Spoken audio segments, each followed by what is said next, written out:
God, a forgiving God, merciful God, a compassionate God, why, after they have confessed according to the lesson, why didn't he forgive them? And again, that's one question. The last person said that was the only person they saw light. I mean, that's the only place they saw light. But he forgot that in the beginning, during the creation, God said, let there be light. He didn't put that light only with the cherubim, with the cherubs coming there. Let there be light. The light at the time was universal. It wasn't I would say the glory of God instead of light, because God had already created light. Mm-hmm. So it wasn't particularly at that point where the light was. That do you understand what I'm saying? Yeah, okay. We're getting you. Yeah. We're getting you. If they had, these are the people that were thrown out because of their disobedience. And the Bible never told us that they came back. But we're reading from Ilinjiwa that they went back there to pray and to do whatever they were doing. If they had that feeling and confessed their sins and felt whatever, why didn't God, the all-forgiving God, why didn't he forgive them and put them back? But wasn't did the Bible that told us that the wages of sin is death? So does it mean that God is going to go against his word? And I believe he wanted the whole thing to play out. And that is where we're still here in the great controversy. That somebody... Exactly. That was the... I'm concerned on why didn't God forgive them? God must have forgiven them. And it is not yet time, because they have tested sin. It is not yet time to put sin, to destroy sin completely. So like me and you today, we have sinned in so many ways. God has forgiven us.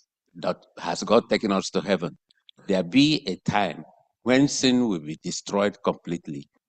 Myself and Adam at that time, then we'll go to heaven. Amen. Yes, God forgiving us does not mean that we will not deal with the consequences of our sin. Amen. We have to deal with the consequences. That's why we have to be careful. Amen. Amen. So that was the consequence of that. But it's lost for now. But there's hope that at the appointed time we will permanently be reconciled. Amen. So we go to the Tuesday. Like burning coals of fire, like burning coals of fire. I need somebody to open Ezekiel 1. Ezekiel 1, 4-14. Here we're going to see some similarities depicted in Isaiah, and also as it also compared to Revelation. Like burning coals of fire, cherubim either as living beings, seen Ezekiel 10:11, or the gold symbol, seen Exodus 25, appear all through the Old Testament. They are often depicted as standing immediately next to God's throne, radiating the glory to the universe. Cherubim also are embroidered into the curtain before the Holy of Holies. In the book of Psalms, God's supreme power over creation is poetically pictured as God being borne through the air by cherubim. God commanded that the Ark of the Covenant be topped by 2 solid gold cherubim with their wings extended towards one another. Can somebody just read for us Ezekiel from 1 4-14? You can read where you get to, another person can read. If you can finish it, go ahead. Then I looked, and behold, a wild wind was coming out of the north, a great cloud with raging fire engulfing itself, and brightness was all around it, and radiating out of its midst, like the color of amber, out of the midst of the fire. Also from within it came the likeness of 4 living creatures, and this was their appearance. They had the likeness of a man. Each one had 4 faces, And each one had 4 wings. Their legs were straight, and the soles of their feet were like the soles of cows' feet. They sparkled like the color of burnished bronze. The hands of a man were under their wings, on their 4 sides, and each of the 4 had faces and wings. Their wings touched one another. The creatures did not turn when they went, but each one went straight forward. 10. As for the likeness of their faces, each had the face of a man. Each of the 4 had the face of a lion on the right side. Each of the 4 had the face of an ox on the left side, and each of the 4 had the face of an eagle. Thus, their faces, their wings stretched upward. 2 wings of each touched one another, and 2 covered their bodies. And each one went straight forward. They went wherever the Spirit wanted to go, and they did not turn when they went. As for the likeness of the living creatures, their appearance was like burning coals of fire, like the appearance of torches, going back and forth among the living creatures. The fire was bright, and out of the fire went lightning. 14. The living creatures ran back and forth in appearance like a flash of lightning. Amen. Sister Vicky, Isaiah 6, 1-6. In the year that King Uzziah died, I saw the Lord sitting on a throne, high and lifted up, and the train of his robe filled the temple. Above it stood seraphim. Each one had 6 wings. With 2 he covered his face, with 2 he covered his feet, and with 2 he flew. And one cried to another and said, Holy, holy, holy is the Lord of hosts. The whole earth is full of his glory. And the posts of the door were shaken by the voice of him who cried out, and the house was filled with smoke. So I said, Woe is me, for I am undone, because I am a man of unclean lips, and I dwell in the midst of a people of unclean lips. For my eyes have seen the King, the Lord of hosts. 6. Then one of the seraphim flew to me, having in his hand a live coal, which he had taken with the tongue from the altar. And he touched my mouth with it, and said, Behold, this has touched your lips. Your iniquity is taken away, and your sin purged. Amen. Elder Matthew. I know why I'm asking us to read this. I want us to bring the similarities of what the 3 prophets saw. Revelation 4, verse 1-11. It reads, After these things I looked, and behold, a door standing open in heaven. And the first voice which I heard was like a trumpet speaking with me, saying, Come up here, and I will show you things which must take place after this. Immediately I was in the Spirit, and behold, a throne set in heaven, and one sat on the throne, and he who sat there was like a jasper and sardius stone in appearance. And there was a rainbow around the throne, in appearance like an emerald. Around the throne were 24 thrones, and on the thrones I saw 24 elders sitting, clothed in white robes, and they had crowns of gold on their heads. And from the throne proceeded lightning, thundering, and voices. 7 lamps of fire were burning before the throne, which are the 7 spirits of God. Before the throne there was a sea of glass like crystal, and in the midst of the throne and around the throne were 4 living creatures, full of eyes in front and in back. The first living creature was like a lion, the second living creature like a calf. The third living creature had a face like a man, and the fourth living creature was like a flying eagle. The 4 living creatures, each having 6 wings, were full of eyes around and within, And they did not rest day or night, saying, Holy, holy, holy, Lord God Almighty, who was and is to come.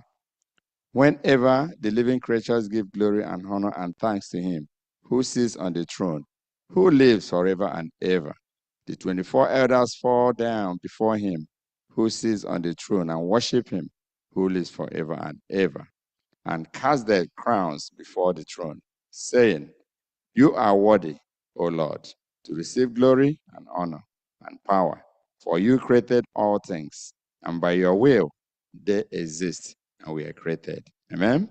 Amen. What do we see in this? Can somebody tell me what we saw in what we just read? They keep saying creatures, creatures. Yeah. At the back? I'm coming. I'm coming to you. Okay, go ahead. Oh. I see that they are just it's like they were created to worship God, worshiping God, all the living creatures. The purpose, their objective was to worship him. Amen. So for me, I said, if I was to title this page, I would just say sovereignty of God declared by creatures or all these four creatures that he kept describing, because at the end of the day, four creatures all described with similar physical features in appearance, in conduct before God. And all they were doing was holy, holy, holy, the Lord God Almighty. What are we going to see out of that? We are created in the likeness of God. What they were depicting, if we look at it physically, I said, if I'm to be an artist, how am I going to draw all this swing and all this thing and all these faces facing different places? But what they wanted to bring out there, say, wherever we see God's throne, whether in the typical act of the covenant which served as God's meeting place with Moses, or the breathtaking vision of the prophet, the cherubim are always there. They are intimately tied to the throne of God. All of God's creatures were designed to reflect his glory. Whether we are talking about the human race made in his image or the angelic beings who are posted immediately next to his glorious throne. Three prophets seeing different things, seeing all these creatures. But what they want to bring out there is the sovereignty of God and the need for us to worship God. Amen? Amen. So that brings us to Wednesday. God among his people. God among his people. Following the leading of God's presence in the cloud, Israelites were stopped in their journey to the promised land. Let's set up the tabernacle and then the tribe will pitch their camps around it. 3 tribes on each side. The presence of God would descend into the most holy place and take up residence in the midst of his people. Here in Tuesday, we just saw 4. God has things to do with 4, 7, and 12. When I look at it, I say 4. Then we have the 12 disciples, and then we have 7. So let's see what happened here. God among his people. Numbers. Let's see Numbers 2. The book of Numbers. Let's see who were at the east side. Let's see who were at the south and the west and the north. Number 2, 3. Tell us who was there. Can somebody read?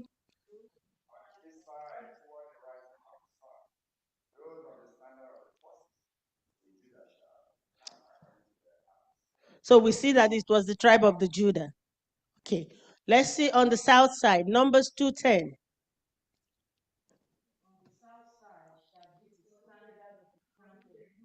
Reuben, the son of Eliza, and son of Sheda.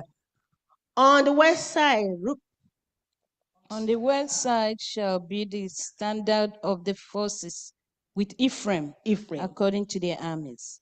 Okay, so we saw Ephraim. What about on the north side? Dan. We saw Dan on the north side. They said that we should notice that each dominant tribe flew its own standard or special flag to designate who they were. Why the scriptures are not explicit in describing in what was on each flag. There's an interesting tradition loosely based on the tribe characteristics described in Genesis 49 and Deuteronomy 33. According to rabbinic tradition, the standard of Judah bore the figure of lion, that of Reuben the likeness of a man or a man's head, that of the Ephraim the figure of an ox, and that of Dan the figure of an eagle, so that the four living creatures united in the cherubic form described by Ezekiel were represented upon these four standards. The same thing that we saw in Tuesday, where Ezekiel described all these creatures. These four posts, the east, the south, the west, the north, each one of them, whatever they had on their flag, depicted what Ezekiel saw. So they say, is it possible to read too much into tradition? Of course, but it's still interesting to compare this ancient tradition with the Bible description of the New Jerusalem. What do they say in the New Jerusalem? That we're going to have four gates. We're going to have 4 gates in the New Jerusalem. See, it's like when we're reading the Bible as Bible scholar, we just kind to try to interconnect everything that we read together just to bring it together. So we're told that an interesting pattern emerges. There are gates representing 3 tribes on all 4 sides of the city. The description of both the camp of Israel and New Jerusalem underscore one crucial fact. God intends to pull humanity close to his throne. The book of Revelation teaches us that the Lord God Almighty and the Lamb are his temple. So they say, of course, we don't live in the camp of Israel, but how can we in our own life now draw close to the presence of God? Can somebody answer that? We do not live, we're not having all this description that they're saying, all the flags that the children of Israel had, but they said, how can we draw close to the presence of God? Because God is still among his people.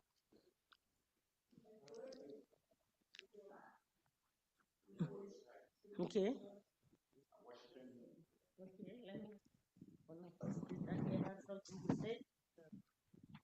We can draw close, having the presence of God through prayers, constant prayers, not just, what do you call it now? Everybody, personal prayer. Sometimes some people cannot pray on themselves. That's why the gathering of the body of Christ is very important. You learn how to pray, but also you bring his presence through communion with him. Also through the studying of the word, because it is through the Bible that we know the mind of God, what is expected of us as Christians, and not just reading it, living that life. We can draw his presence to us. Amen. Thank you. Anybody has something else to say? Yes. Okay, if you're reading this, if we just stop at the Old Testament, we think that the throne of God is for the Israelites only. Mm-hmm. But the New Jerusalem, and we are now the new Israelites, as long as you believe on what Christ did on the cross. If you accept Christ as a personal Savior and commit yourself to the work of God, then we have become one of the new Israel. The 4 camps are no more there now. Mm-hmm. Anybody who believes, repent, worship God in spirit and in truth, will be among those who will be, new Israelites. Is God with us today? Yes. Is God among us today? Okay, I just wanted to ask that. Yes. When I was reading through Ezekiel and Isaiah, I was so scared of that image with 4 faces: lion, ox, man, eagle. But when I was studying yesterday, with one of the elders online. So I was able to understand that these images, they point to Christ.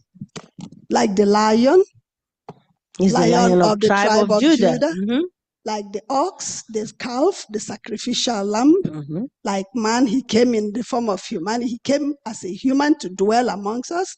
And the eagle, the flight, the resurrection, and his ascension. So that was very, very reassuring to me. I didn't know that until McFinley was able to explain that yesterday. I said, really, this is really what it's all about. It was very scary to me, That's all. Amen. So we thank God that it's not only the Israelite that had God with them then. Today, we are the children of God, and God is with us. He's with us. Like our sister said, when we pray, when we commune, when we gather together like this, He is with us. So let's go to Thursday. Our Thursday said the fall of Lucifer. Was Lucifer a cherubim? He was a cherubim. He was a cherubim. And they said wherever the cherubim are, the presence of God is there. I just was wondering, if the presence of God was there, what happened to Lucifer? What happened? So let's see, the fall of Lucifer. They say it seems incomprehensible that Lucifer once held the position of covering cherub, occupying an exalted position next to the throne of God. Surely his existence would have helped reveal the glory of God to the universe. Instead, he began to consider his own glory, not the glory of his creator. Or to be more precise, he started to imagine that he was not being given the deference due to him. So we see in Ezekiel 28:11-17 and Isaiah 14:12-14 what led to Lucifer's downfall. They say we should compare these passages with Revelation 14:1-12. How does the contrast between Lucifer's fall and humanity's high position in Christ inform your understanding of what took place in Revelation 14? Lucifer was perfect. He was a perfect creation. He was in exalted position. But the pride in him and the corruption of wisdom and violence of sin led to his judgment. That was it. Lucifer fell. His fall was rooted in pride, self-exaltation, rebellion against God, and rebellion against God's authority. He desired to usurp God's throne. So, what is that telling us? If we compare what we see in Ezekiel 28:11-17 and Isaiah 14:12-14, it's telling us the same thing. And it's still telling us the same thing in Revelation 14.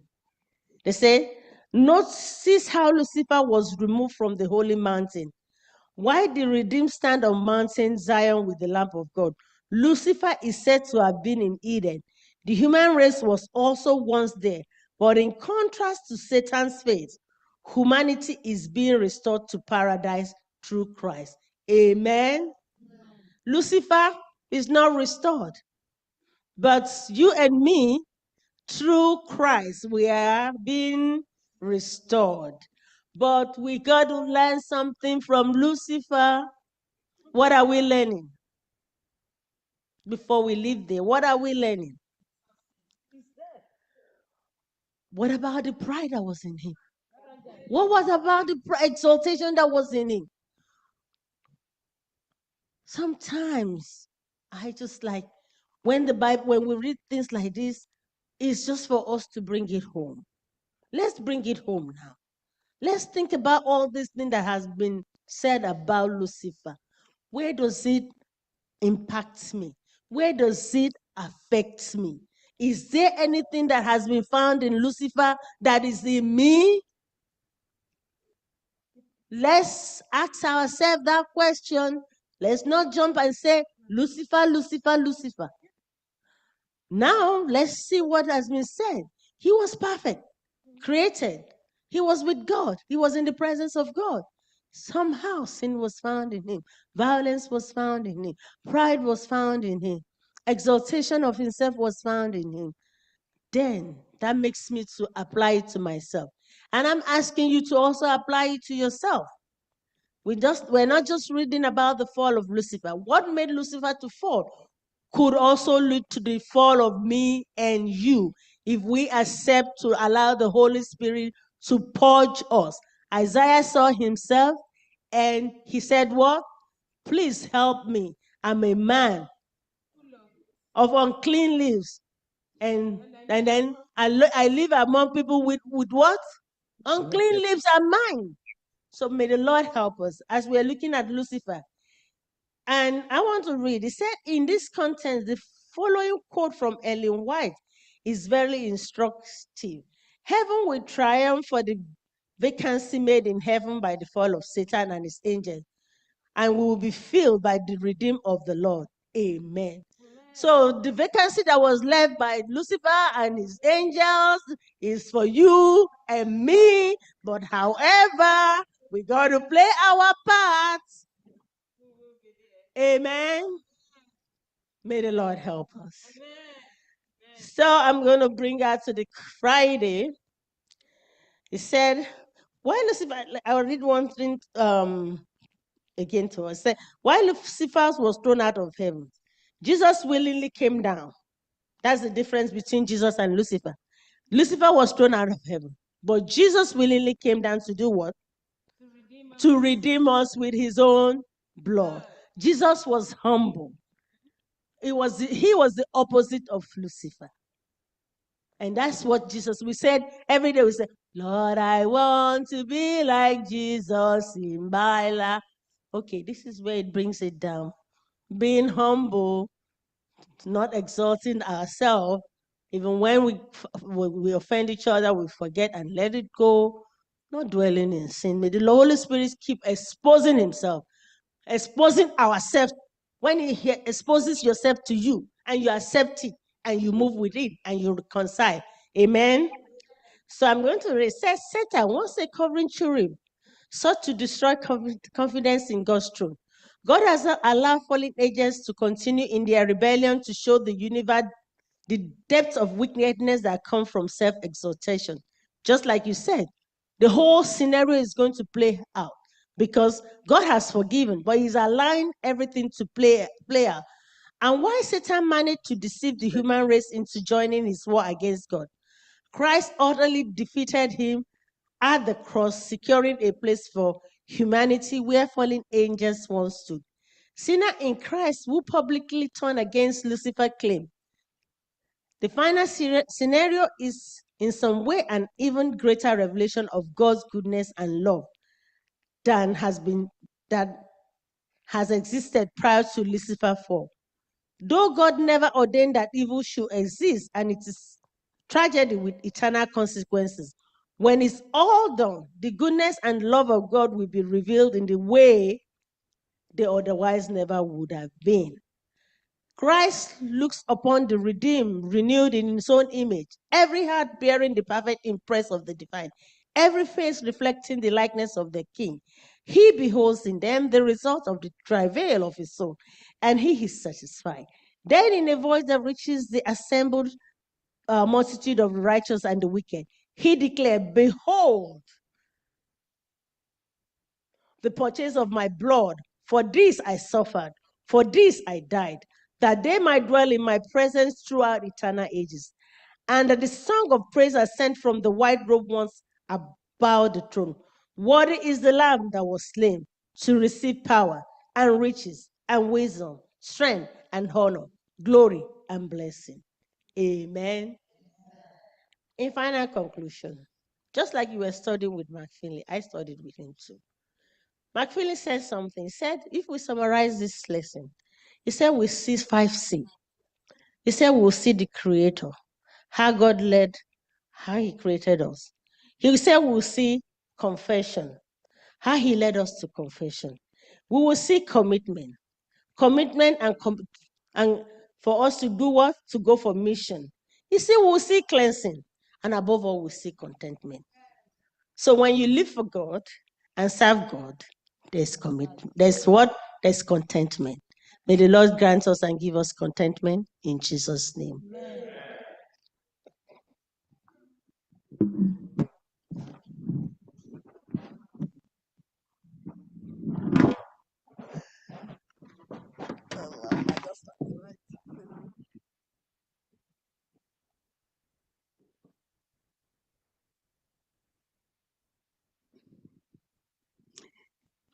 Give me that old time religion. Old time religion. Give me that old time religion is good enough for me. This is time for our Sabbath school expense offering. Let us dip in our pockets, come up and help the Sabbath school. This is what we use to do our Sabbath school running around, all our expenses. We have our online giving, if it can be projected for us. If not, please, we know it, let us give generously. As we sing from SDAH 272, give me the Bible, star of gladness gleaming. Oh, Lord, come help me. Give me the Bible, star of gladness gleaming.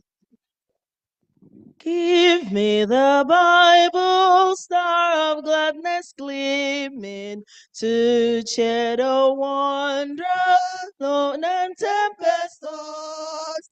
No storm can hide that peaceful radiance beaming, since Jesus came to seek and save the lost. Give me the Bible, holy message shining, thy light shall guide me in the narrow way. Precepts and promise, law and love combining, till night shall vanish in eternal day. Give me the Bible when my heart is broken, when sin and grief has filled my soul with fear. Give me the precious words by Jesus spoken, gold of faith's lamp to show my Savior near. Give me the Bible, holy message shining, thy light shall guide me in the narrow way. Precept and promise, law and love combining, till night shall vanish in eternal day. Give me the Bible, all my steps enlighten. Teach me the dangers of this realms below. That lamp of safety, all the gloom shall brighten. That light alone, the path of peace can show. Give me the Bible, holy message shining, thy light shall guide me in the narrow way. Precepts and promise, law and love combining, till night shall vanish in eternal days. Amen. Amen. Wow, thank you. Evening with the Bible. Thank you all for coming. Thank you, Dachi, for teaching us the lesson, taking us through the lesson. Thank you all, for those of you online, for joining. We appreciate you for always being there. Thank you for those who were able to make it early to church. It's a time for us to learn. That's why it's called a school. where we can all share our views, our opinion, we can learn, we can, enlighten ourselves and broaden our aspects and broaden our views. This lesson, this week, we learned the foundations for prophecy, right? So we already have a foundation for the prophecy. And then the next Sabbath, sorry, give me 1 minute. I'm not feeling too good, so I'm a little bit under the weather. This week we learned about prophecy, the foundation. So we have a basic foundation of prophecy. And then the next Sabbath we'll be dealing with in the Psalms. We're going into the Psalms. And our memory text will be taken from the book of Revelations, chapter 14, verse 1. And it says, "Then I looked, and behold, a Lamb standing on Mount Zion, and with him 144,000, having his Father's name written on their foreheads." Who are those? Who are those 144,000? I keep asking that question. There's so many explanations for that. Hopefully by next week we would understand who the 144,000, because I looked and I know that we have almost how many billion people in this world. And I know that we have more than 144,000 believers who have died, right? So who are these 144,000? These are a few of the things that we're going to be learning next Sabbath. Please, let's make sure we join next Sabbath. We all try to make it early. Yes, the latecomer is telling everybody to make it early.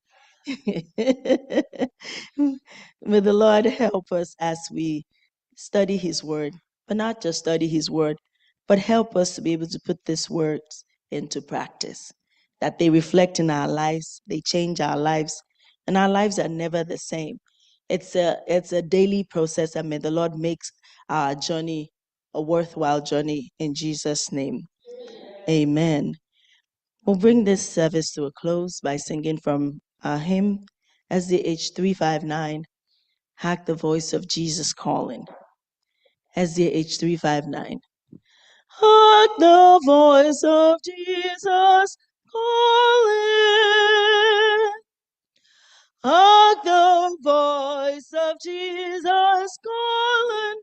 Who will go and work today? Fields are wide, the harvest waiting. Who will bear the sheaves away? Loud and long the Master calleth, rich reward he offers free. Who will answer gladly, saying, "Here am I, O Lord, send me"? If you cannot cross the ocean and the heathen lands explore, you can find the heathen nearer. You can help them at your door. If you cannot speak like angels, if you cannot preach like Paul, you can tell the love of Jesus. You can say he died for all. If you cannot be the watchman standing high on Zion's wall,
Our kind and loving Father, thank you once again for being in our midst.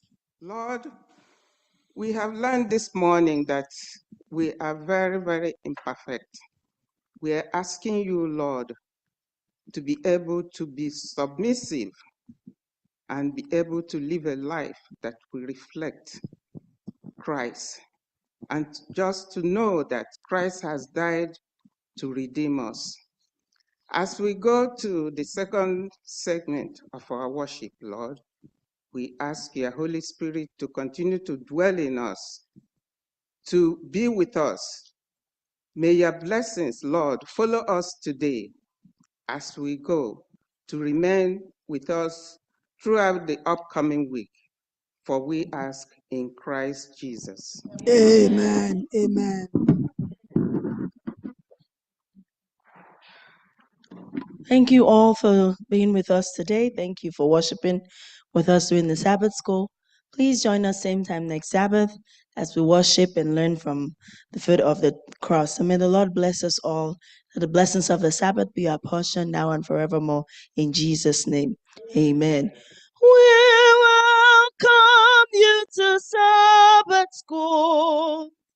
We are happy that you were here. Happy Sabbath day.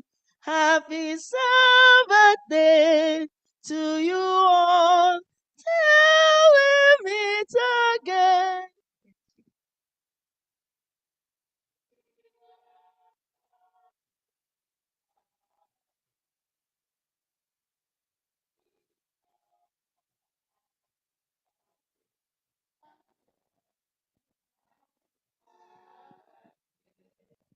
Happy Sabbath day to you all.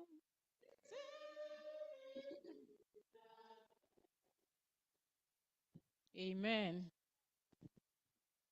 Good morning and happy Sabbath, everyone.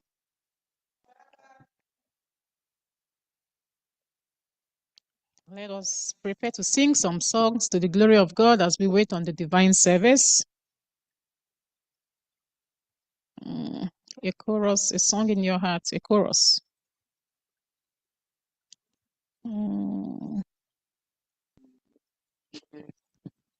I can face tomorrow because he lives.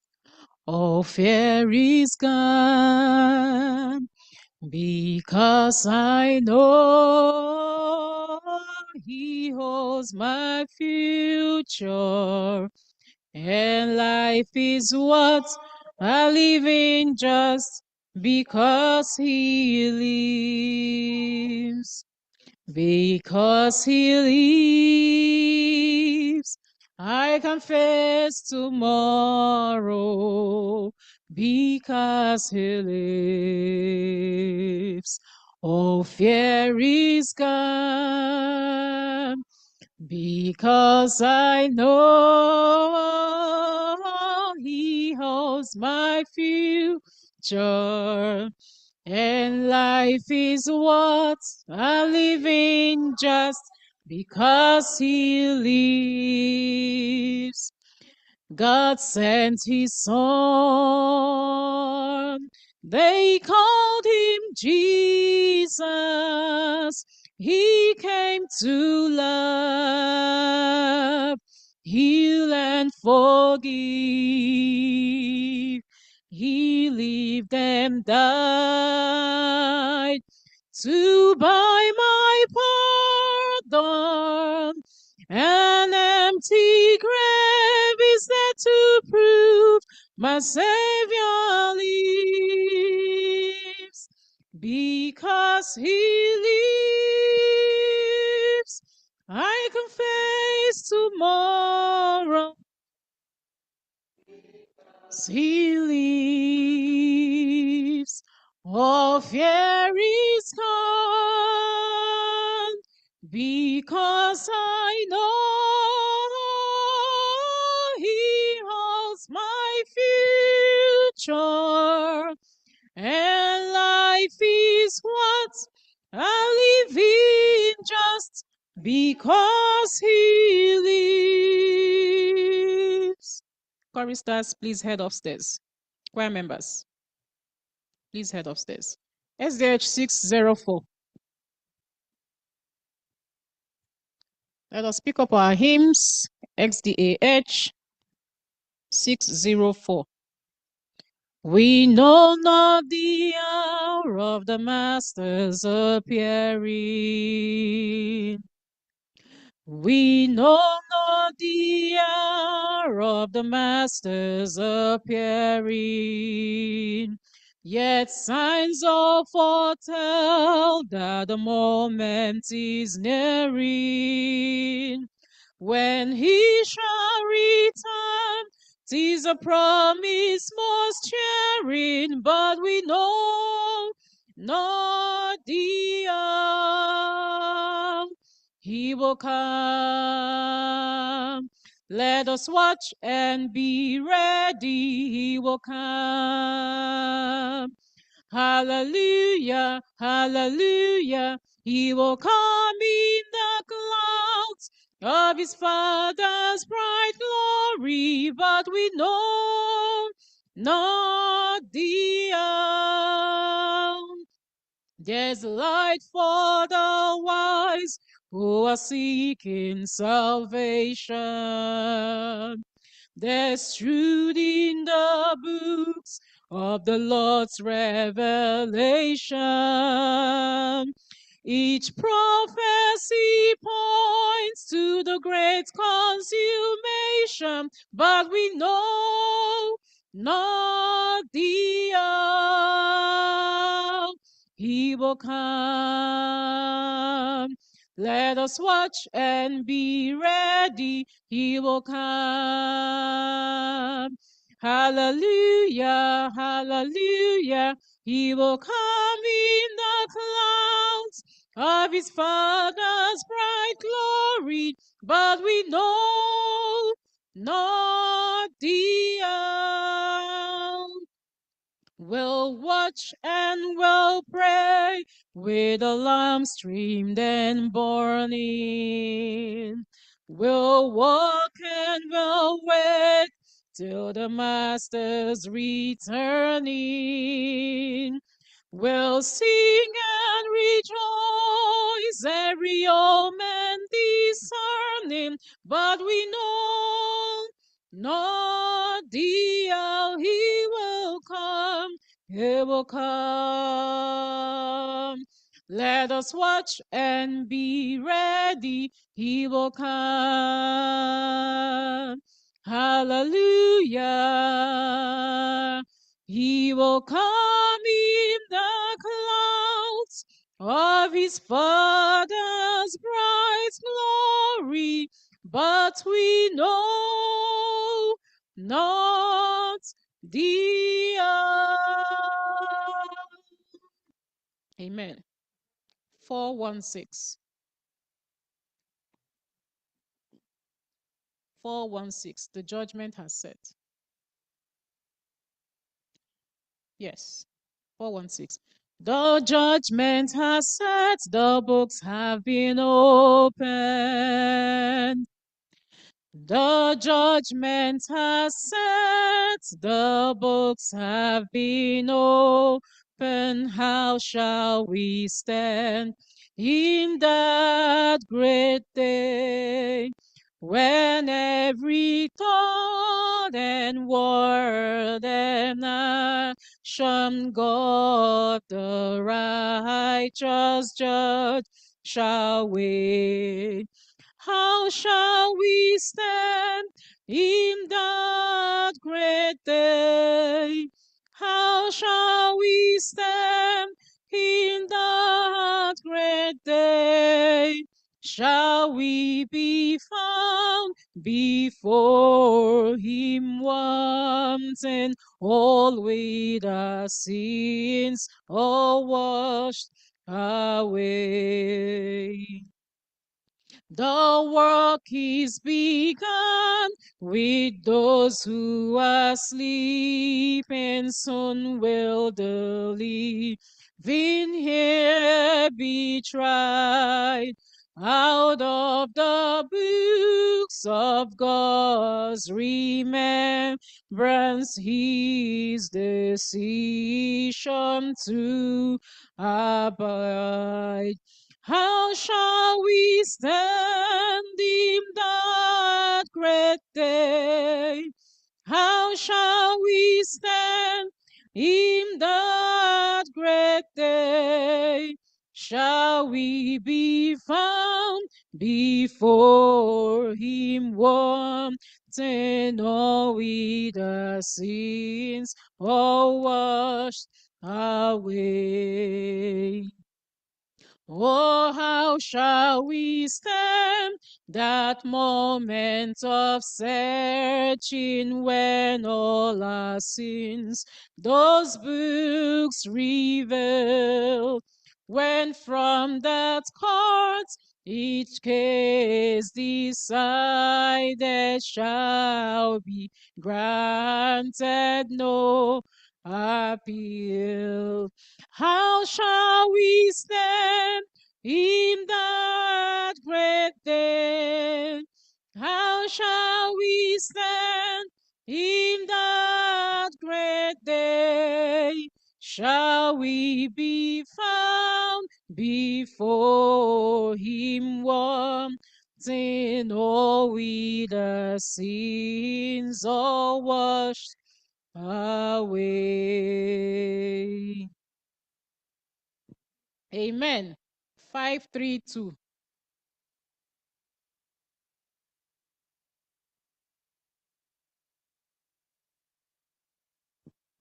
5. Hmm? Do we know it? Yes. 532. Day by day, and with each pressing moment, strength I find to meet my trials here. Day by day, with each passing moment, strength I find to meet my trials here. Trusting in my Father's wise bestowment, I've no cause for worry or for fear. He whose heart is kind beyond all measure gives unto each day what he deems best. Lovingly, it's part of pain and pleasure, mingling toil with peace and rest. Every day the Lord himself is near me, with a special mercy for each arm. All my cares he pain would bear and cheer me, and whose name is Counselor and Power. The protection of his child and treasure is a charge that on himself he laid. As your days, your part of pain and pleasure, this the pledge to me he made. Help me then in every tribulation. Trust thy promises, O Lord, that I lose not faith with consolation offered me within thy holy word. Help me, Lord, when toil and trouble me deep, and to take us from our Father's hand. One by one, the days, the moments fleeting, till I reach the promised land. Amen. 632. 632.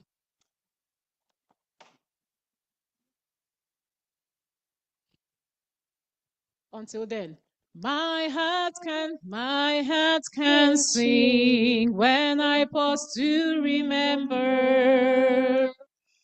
My heart can sing when I pause to remember.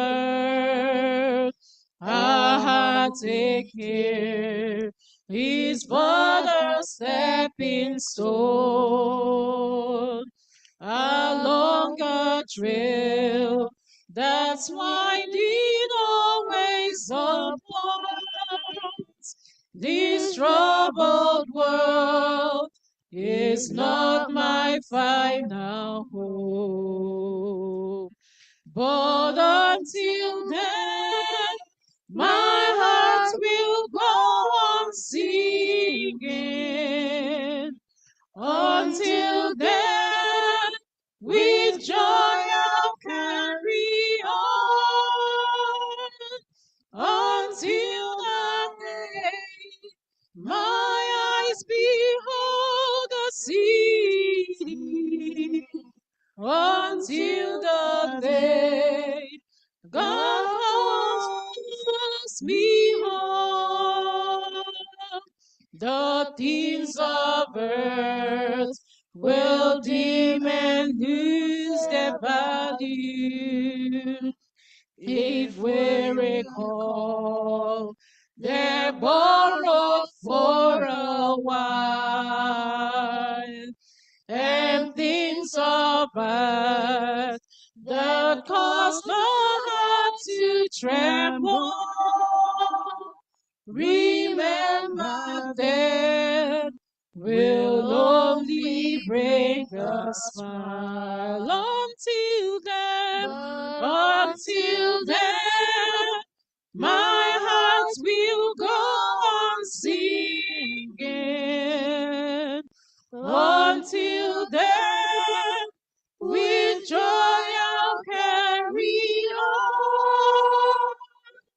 Until the day my eyes behold the city. Until the day God calls me home. Amen. 622. Trying to let us remember all the songs we have not sung in a long while. 622. Come, come, ye saints, no toil, no labor, fee, but with joy wend your way. Come, come, ye saints, no toil, no labor, fee, but with joy wend your way. Though hard to you the journey may appear, grace shall be as your day. We have a living Lord to guide, and we can trust Him to provide. Do this and joy, your hearts will swell. All is well, all is well. We'll find the rest with God for us prepared, when at last He will call, when none will come to God or make a friend.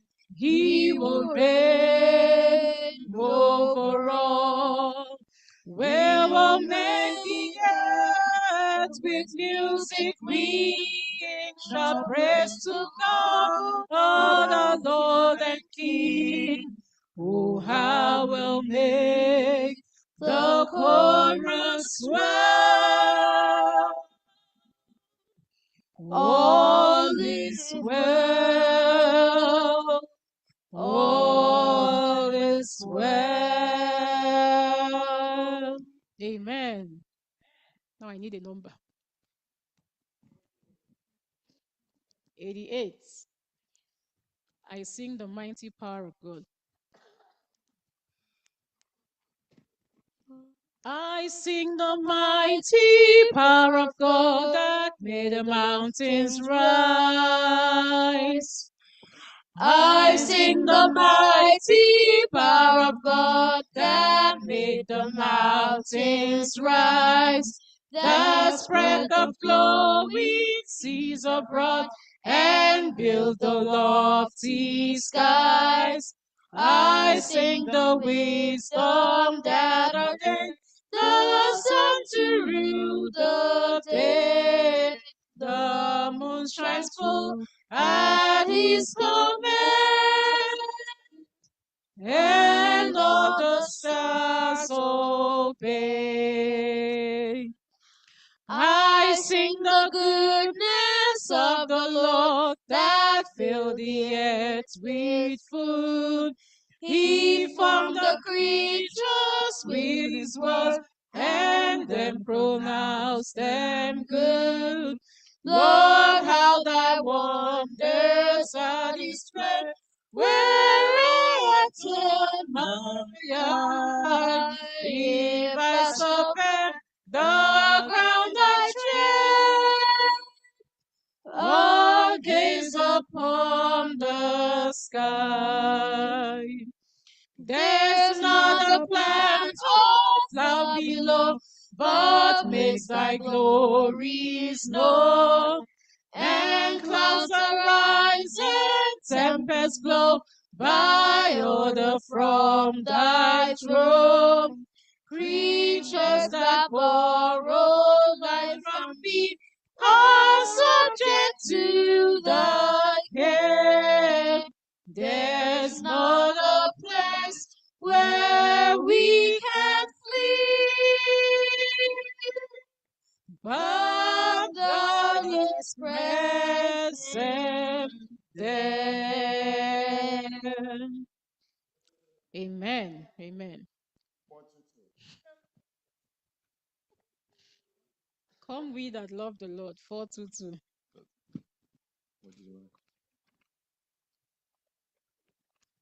Come we that love the Lord. Come we that love the Lord, and let our joys be known.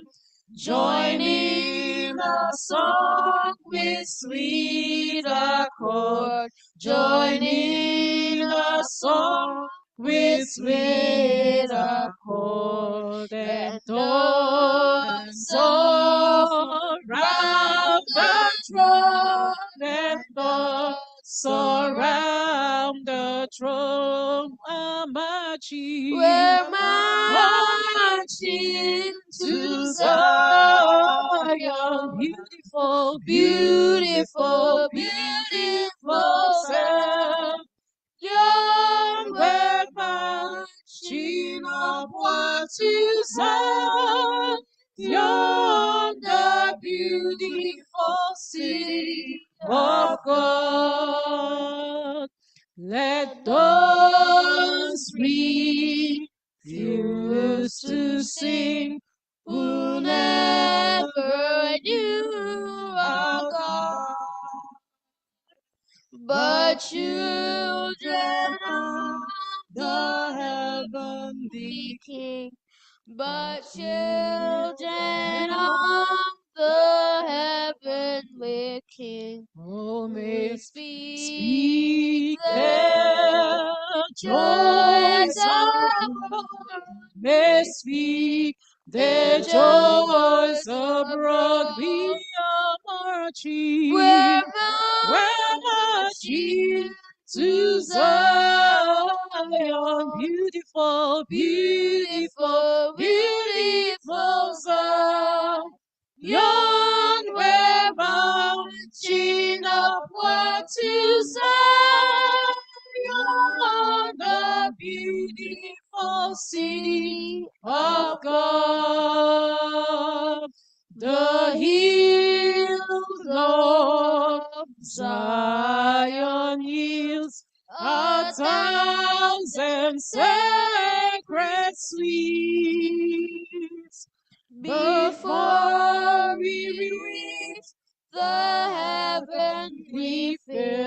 clouds before we reach the heavenly fields. So walk the golden streets, oh walk the golden street. We are marching, we're marching to Zion. Beautiful, beautiful, beautiful Zion. We're marching upward to Zion, the beautiful city of God. Then let our songs abound, and every tear be dry. We're marching through Emmanuel's ground. We're marching through Emmanuel's ground to fairer worlds on high, to fairer worlds on high. We are marching, we're marching to Zion. Beautiful, beautiful Zion. We're marching upward to Zion, the beautiful city of God. Any other number?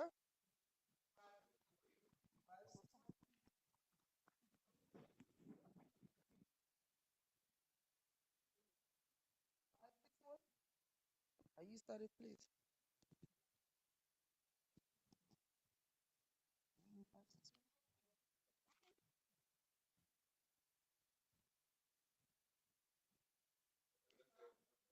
$100. Okay, hymn 100.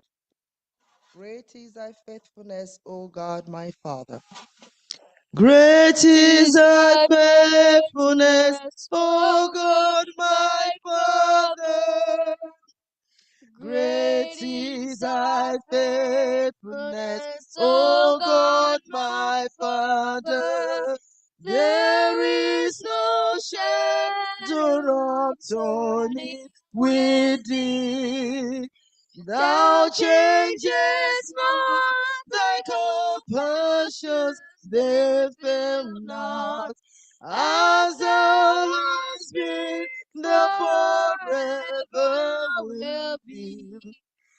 Great is thy faithfulness, great is thy faithfulness. Morning by morning, new mercies I see.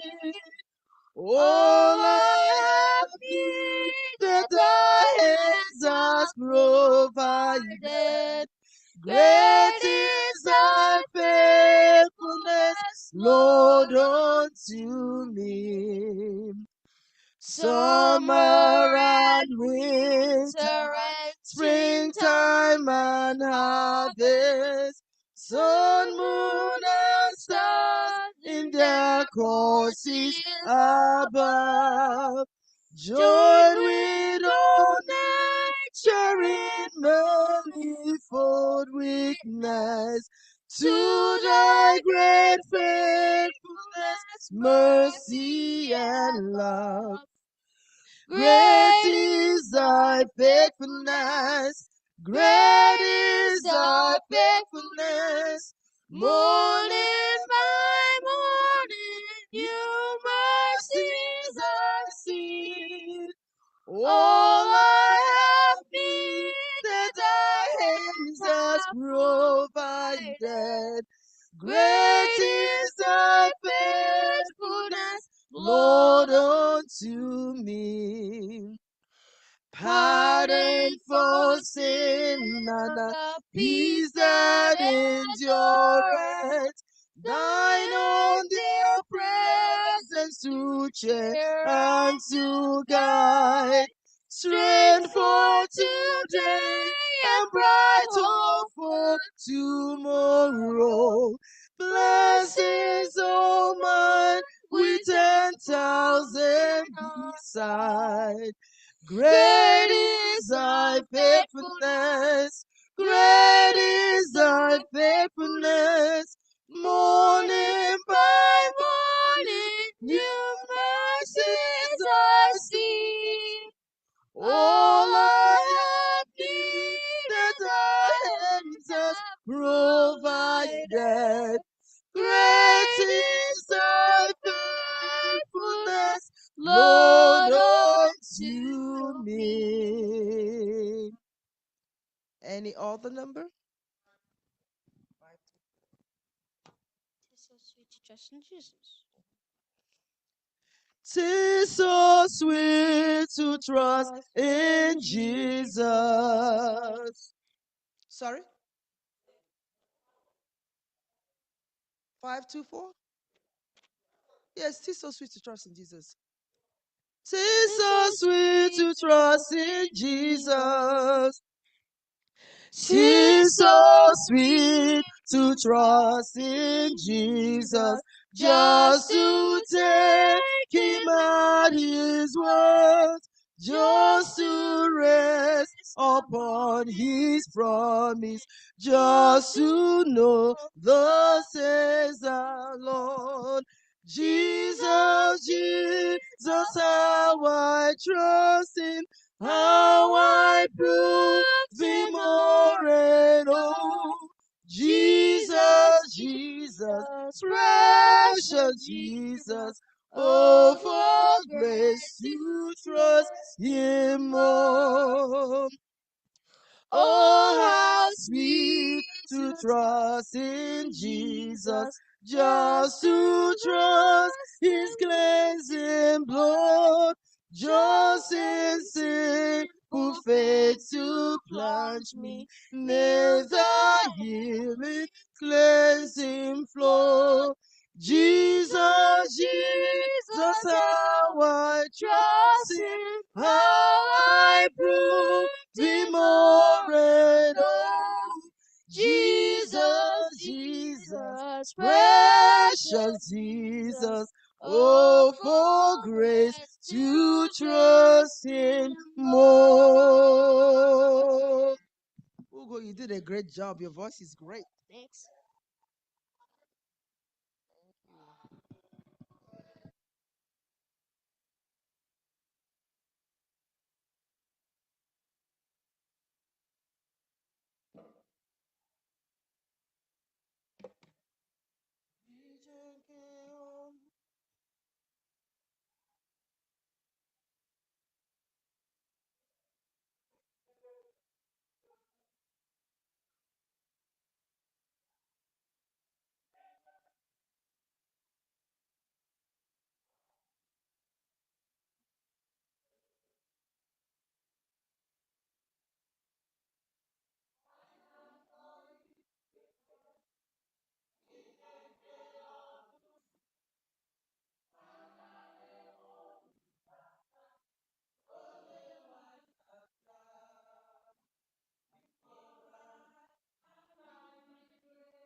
Amen.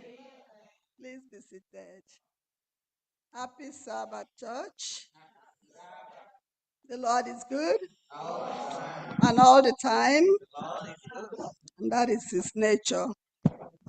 Let's listen to some of the announcements we have for the day.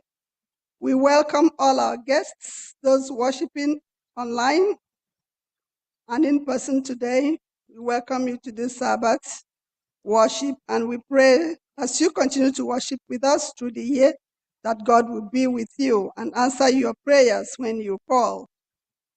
The adventurers and pathfinders, thank God for the success of the Pathfinder and Adventurer induction last Sabbath. We pray that the Lord will continue to bless the leaders, the counselors, and the members of the club continually.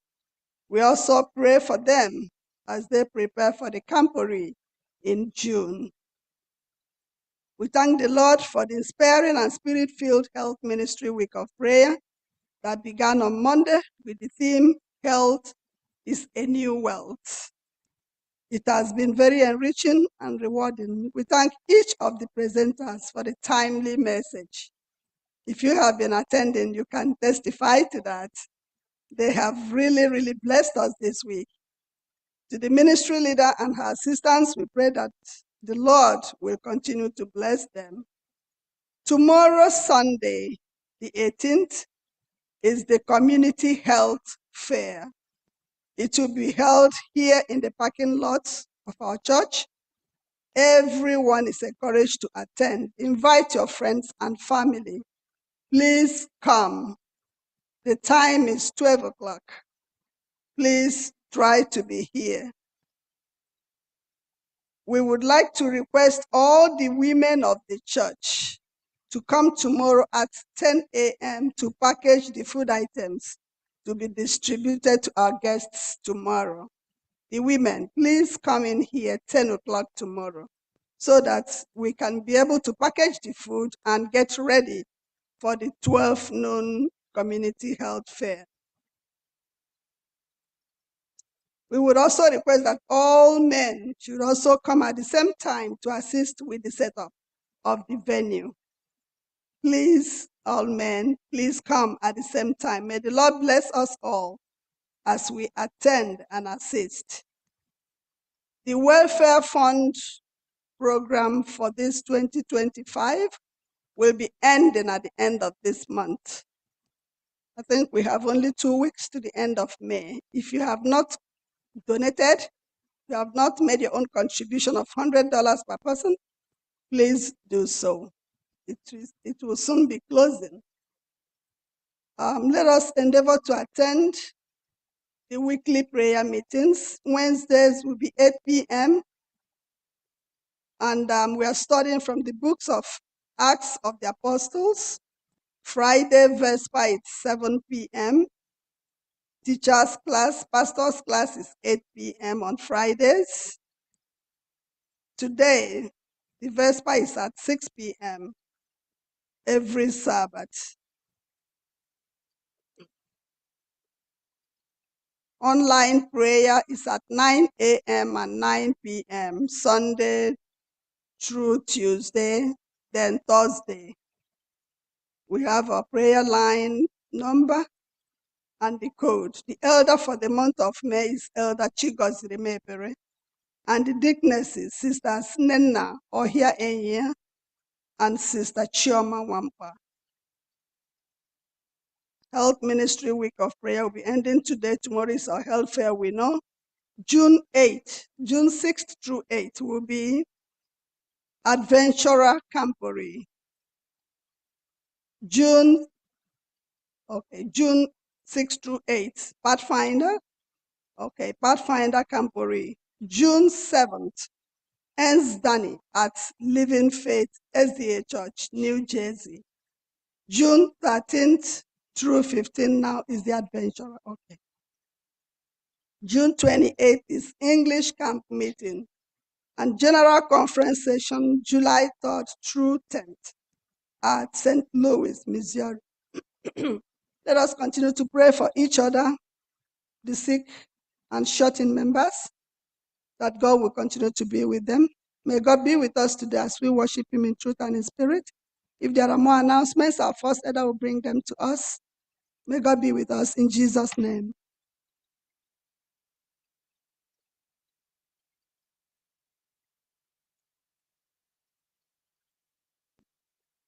Happy Sabbath, church. How are we? We've had a good week. Good or bad, we're here. And we thank God, right?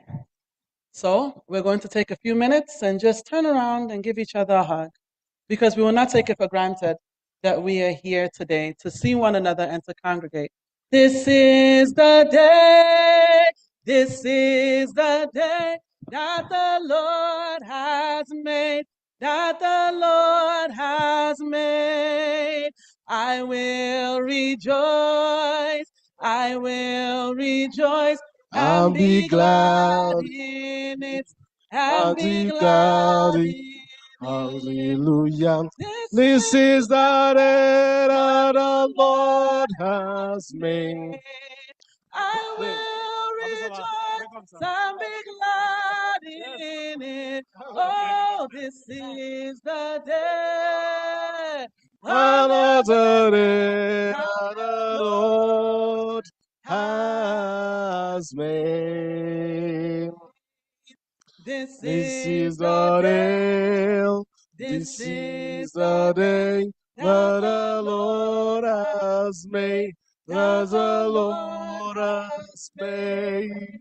I will rejoice, you will rejoice and be glad in it. And be glad in it. Hallelujah, oh, this is the day that the Lord has made. Oh, I will rejoice and be glad in it. This is the day, another day that the Lord has made. Amen. Amen. Amen. We will be taking our affirmation of faith from Revelation. Oh, please stand. Please stand while we take our affirmation of faith from Revelation chapter 14, verses 6 and 7. Revelation chapter 14, verses 6 and 7. And it reads, Then I saw another angel flying in midair, and he had the eternal gospel to proclaim to those who live on the earth, to every nation, tribe, language, and people. And he said in a loud voice, Fear God and give him glory, because the hour of his judgment has come. Worship him who made the heavens, the earth, the sea, and the springs of water. Our call to worship will be taken from Psalms chapter 33, verses 20 to 22. And that reads, We wait in hope for the Lord. He is our help and our shield. In him our hearts rejoice, for we trust in his holy name. May your unfailing love be with us, Lord, even as we put our hope in you. And with these words, we call the church to service. There's a sweet, sweet spirit in this place, and I know that is the Spirit of the Lord. There are sweet expressions on each face. Grace and I know they feel the presence of the Lord.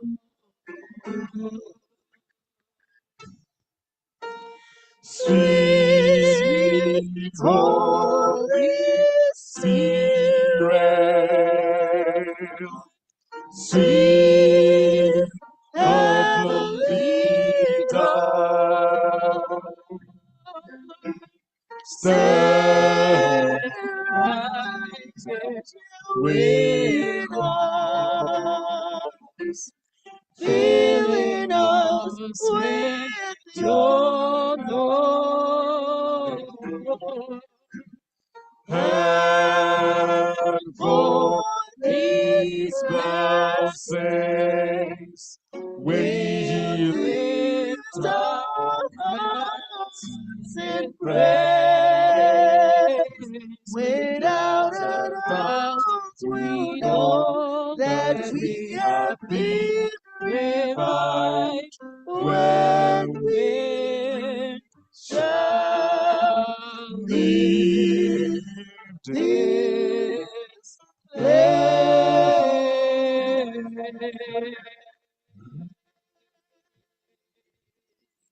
Yes, sweet Holy Spirit, we invite your presence to come and abide with us. All we've been studying is about worship, Father. Your children are here to worship you. We invite your presence in our midst. Come and abide with us, O Lord, and our Savior. In Jesus' name I pray. Amen. Let's remain standing and take our hymns as we sing from SDA H 99. SDA H 99.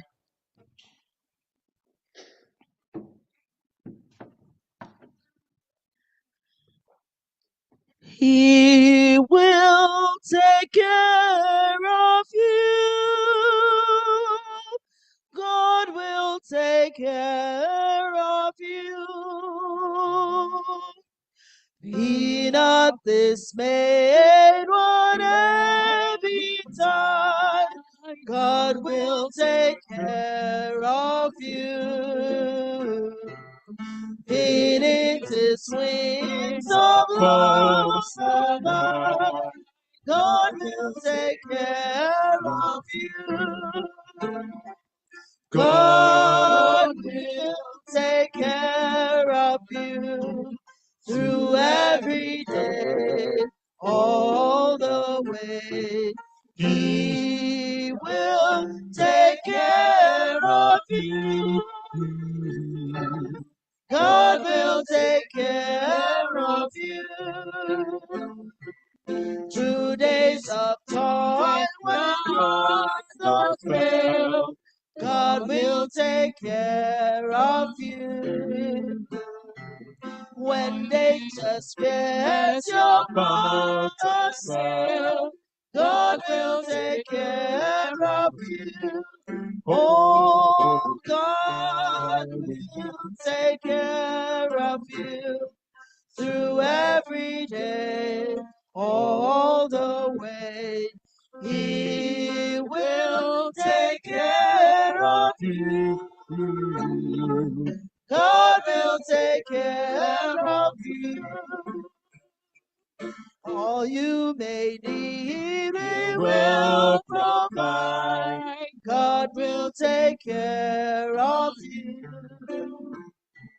Nothing you ask will be denied. God will take care of you. Oh, God will take care of you through every day, all the way. He will take care of you. God will take care of you.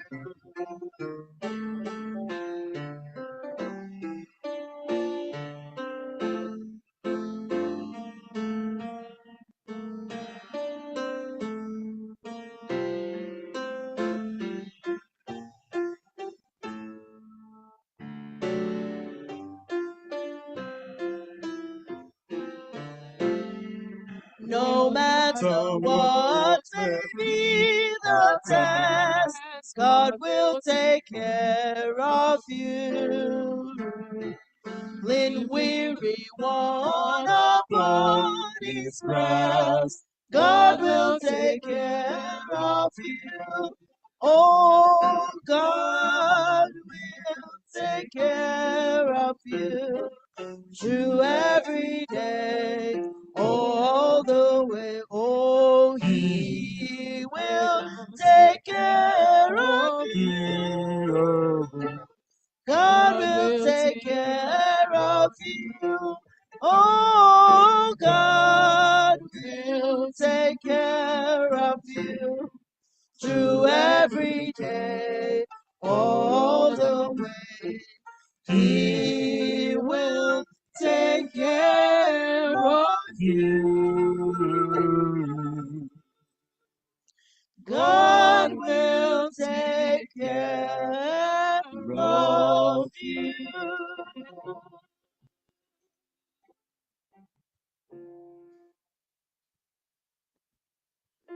Come ye this consolation, where ye languish, come to the mercy seat, fervently He'll bring your wounded hearts. He'll tell your anguish. And us no sorrow that heaven cannot heal. And us no sorrow that heaven cannot heal.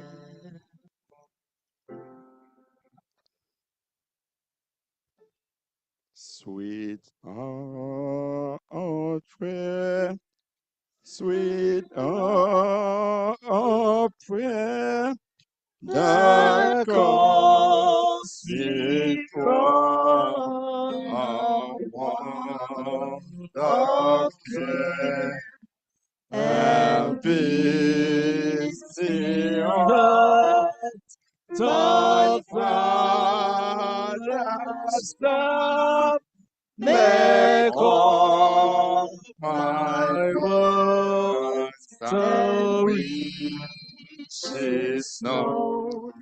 In seasons of distress and grief, my soul has often found relief.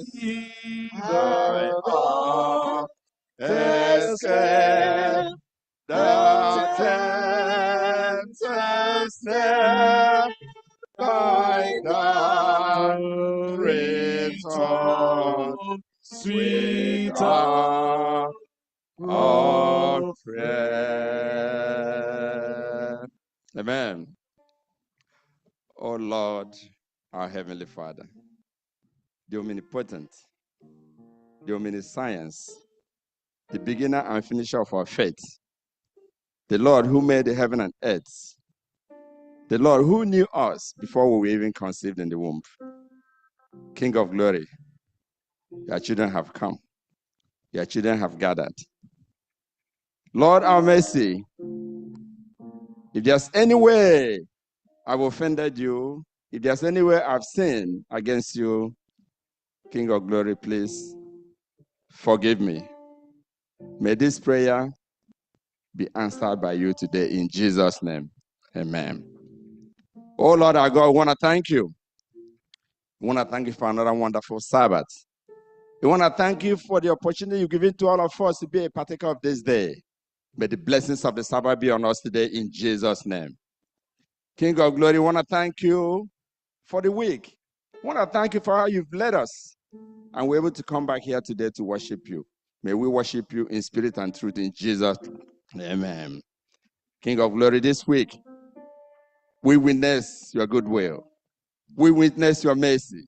We witness your message. We witness our young people, our young professionals. And they were able to tell us something that will help us in life. We studied about mental health. We studied what that needs to be done. We studied what your scripture tells us when we have such issues that we should not be afraid because you are with us in Jesus' name. You told us that we should seek for help. If there's any help, we should seek for it. We should also pray for the fact that you are always with us, that you continue to abide with us in Jesus' name. Amen. So these are things that we've learned. These are things we should carry on. These are things we should do as believers of your word. We've come this morning to present to you that message, to present to you ourselves, to show you that, Lord, we believe in you. We trust you. We've come with all our issues today. We come with all our oblations. We come with all our weaknesses. We come with all our shortcomings. We come with all our supplications to bring them towards you, Lord, to bring in a throne of grace. Because you asked us in the book of Hebrews 4:16 that we shall approach the throne of grace with boldness so that we can obtain mercy and find grace in time of need. King of glory, that time has come. Your children have gathered. Your children are kneeling down before you with different problems. So are our faces different, so do our problems. We've come with them, and we'll come to bring it right here before your throne, knowing that you take them for us. May you do that for us in Jesus' name. Amen. King of glory, ancient of days, we're worshiping you with our elderly ones. We're worshiping you. They're coming here every day with pains and all kinds of challenges, health challenges and other issues. We ask that you continue to bless them, Lord. We ask that you continue to strengthen them. We ask that you continue to heal them, whatever the case may be, in their private homes, in their body, in their mental health. May you continue to heal them and treat them in Jesus' name. Amen. King of glory, we have our young professionals who has presented this week, who has shown us that your word is still that lamp unto our feet and that light unto our path. May you continue to lead them in Jesus' name. Thank you, Lord, for the message this week. Thank you for how you're using our young people. Thank you that we know that when we are no longer here, we have people that will represent you, that will take that message forward. Lord, continue to bless them in Jesus' name. They bless us this week with your message of mental health, that we have to seek for help when help is needed. Lord, don't make us feel threatened. Don't make us fear, because you've not given us the spirit of fear, rather the spirit of power and sound judgment. When we need help, may we seek help in Jesus' name. As they continue to guide us and teach us, may we also learn a lot of mercy. We want to thank you for that. We want to thank you for everyone. We want to thank you for all those online who has come to listen to your word today. King of glory, ancient of days, we have our sister, Sister Oluebere, who's going to be breaking the bread today. He's going to bring in that message. He's going to be ministering to us today. She has a message, but that message is yours. May you speak to her in Jesus' name. May she not speak of her own words, rather from you. You are the giver of everything. You are the giver of the message. You are the leader. You are the Alpha and Omega. May you guide Sister Oluebere today as she pass that word, as she minister to us today. May your blessings be upon her today in Jesus' name. Amen. King of glory, ancient of days, there's nothing that we would say here that you don't know, because you are a God that looks into our hearts. You are a God that knows where it hurts. You are a God that knows our individual problems, both spoken and unspoken. So there's nothing that we can say that you don't know. We ask that you come and heal all of us today. Anyone today, under the sound of my voice, who has come here with one problem or the other, who has come here maybe with healing issues, with health-related issues, maybe with job-related issues, or with family issues, Lord, that person has come to let you have that so that you can resolve it for them. May you do that for us today in Jesus' name. King of glory, at the end of the day, may we be like Paul. At the end of Paul's time, Paul said, I fought a good fight. I finished the fight. And I did what? I kept the faith. As we're fighting, as we're worshiping you, as we've been in your vineyard, may we say that at the end of time. May we be able to say, yes, Lord, we fought that fight. In the end, we kept the faith. May this be our hope. In Jesus' name we ask. Amen. Hear our prayer, O Lord. Hear our prayer, O Lord. Incline thine ears to us, and grant us thy peace. Amen.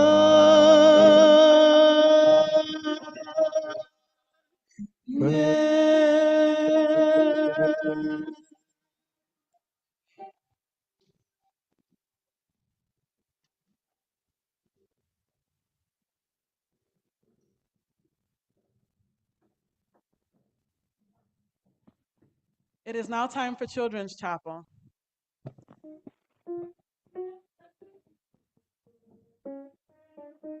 Oh, the children of God, red and yellow, black and white, they are precious in His sight. Jesus loves the little children of the world. Oh, Jesus loves the little children. Oh, the children of the world. Red and yellow, black and white, they are precious in His sight.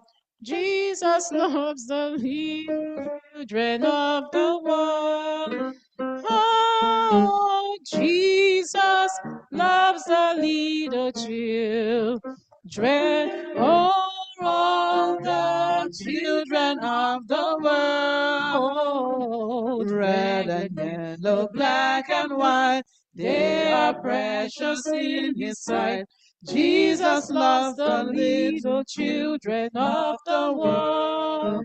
This little light of mine, Let it shine. I'm gonna let it shine.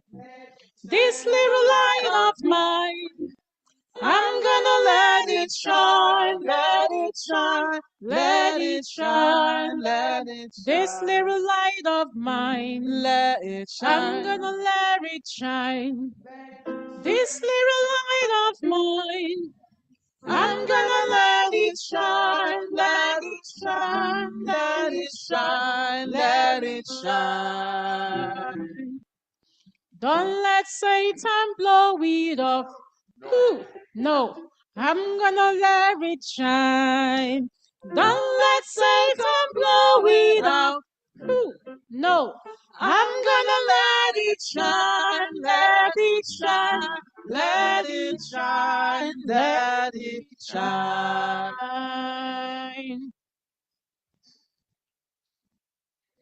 Don't let Satan blow it off. Whoo! No, I'm gonna let it shine. Don't let Satan blow it off. Whoo! No, I'm gonna let it shine. Let it shine. Let it shine. Let it shine. All right, princess, we're waiting for you. Put your basket down, please. Thank you for the money. That's how we win our cup. We don't have a job, but we are still winning. Yes, jobless people. But we control the whole earth. Yes. Happy Sabbath, boys and girls. Hello. I'm over here, not back there. All right. How many of you remember the song that I taught you guys about the prayer? Do you know it? Are you going to sing it? Are you going to sing it? Do you guys remember? I will bend my knees. I will fold my hands. I will bow my head. I will close my eyes and very, very quiet be while the prayer is said. You guys forgot. Yes, you did. You forgot. Does that mean you have not been praying? All right, we're going to learn another one today. Walking with Jesus, walking every day, walking all the way, walking with Jesus, walking with Jesus today. Do you know why I'm teaching you this? What has it got to do with health? Do you guys know how long, according to CDC, Center for Disease Control, put your hands down. Ask any question. Why are you raising your hands? According to Center for Disease Control, do you know how long you should wash your hands? Don't raise your hand if you don't know it.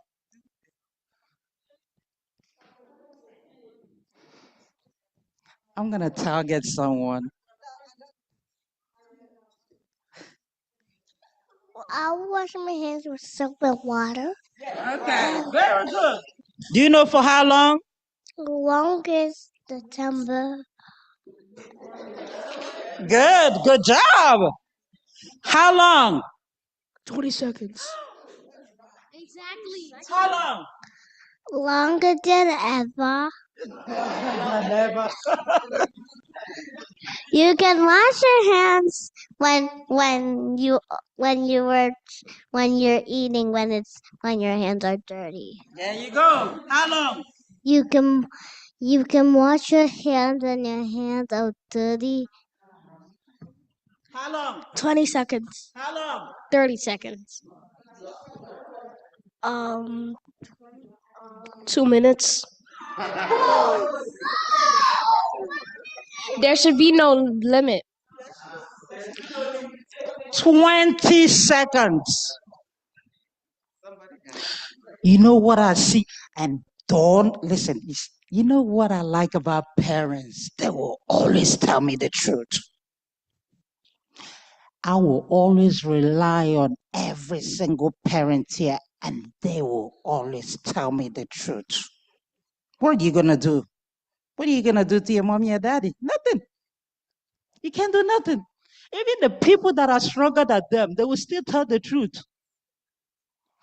Now, raise your hands if you have ever used the bathroom and not wash your hands. Every hand should be up.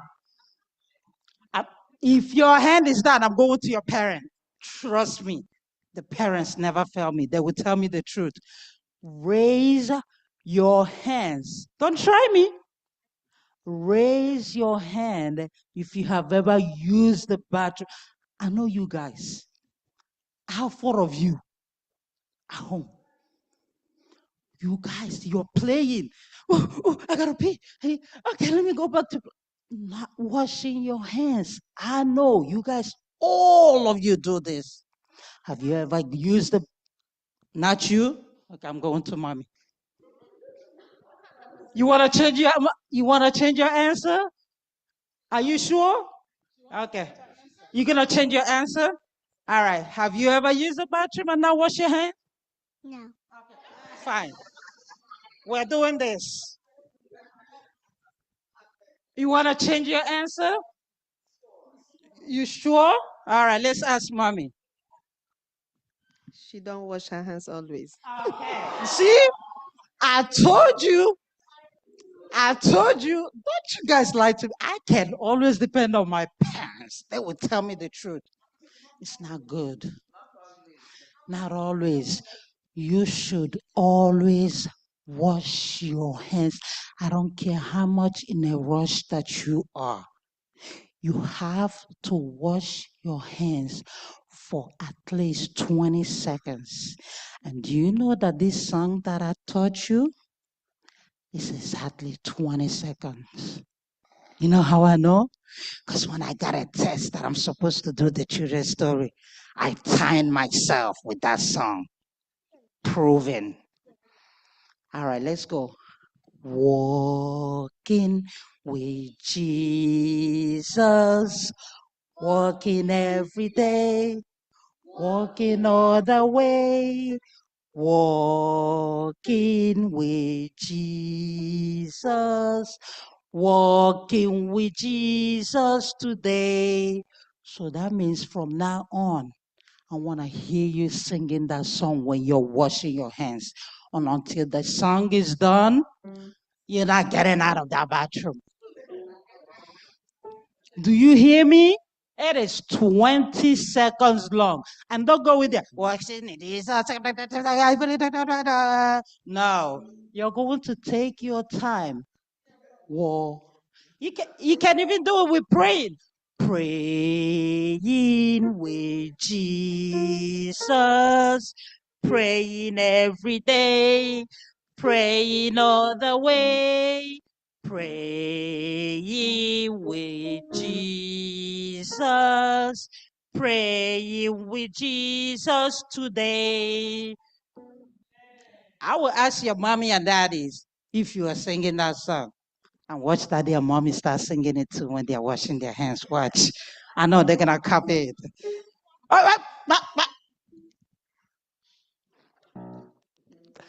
Okay, we got it? 20 seconds. I'm going to be watching you when we're eating downstairs. If I hear that water running and I don't hear any singing, that means you're washing for less than 20 seconds. What has that got to do? What are we doing this week? Week of prayer is for health ministry, right?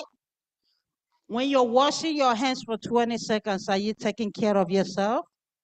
Yes. Are you taking care of yourself? All right.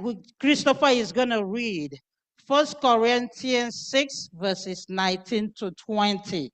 What does it say? Or do you not know that your body is the temple of the Holy Spirit, who is in you, whom you have from God, and you are not your own? For you were bought at a price. Therefore glorify God in your body and in your spirit, which are God's. Amen. Your body is the temple of God. If you're going to the bathroom and not washing your hands, at least 20 seconds, your hands are dirty. And keep your nails low. You guys are little kids. There's no reason why you should be growing nails. If your nails are long, tell daddy and mommy to cut it for you. Right? Yes? Wash your hands because dirt can go under your nails. Right? But when you put on that soap, wet your hands, lather up, scrub, scrub, scrub. Does anybody want to teach us? 1 second. Does anybody want to teach us how the steps go to wash your hands? Who wants to go? Come. Show us. This is just going to be 1 second. Show us. Show us. What do you do? Go. you paste soap into your hands and then you scrub it once behind your hands and once again on your palm. Okay, then. Then you rinse off your hands and then dry it. Okay, and what do you do with the paper towel? Use it to clean your hands. And dry it. And then you turn off the faucet with a paper towel, right? Then you discard it, right? You got it?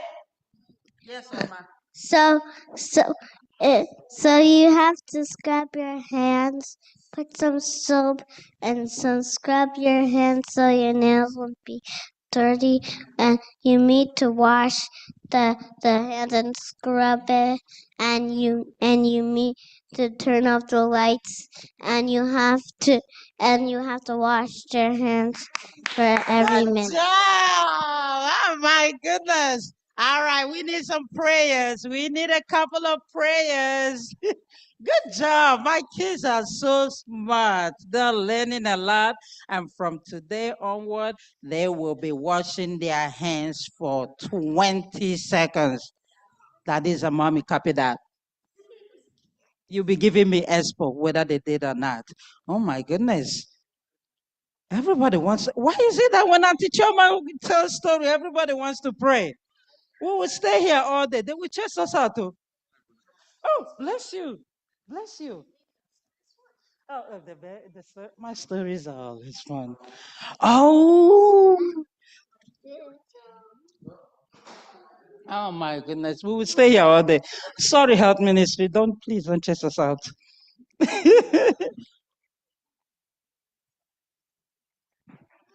All right. You guys ready? Yeah. All right. Let's go. Dear Heavenly Father, thank you for this day.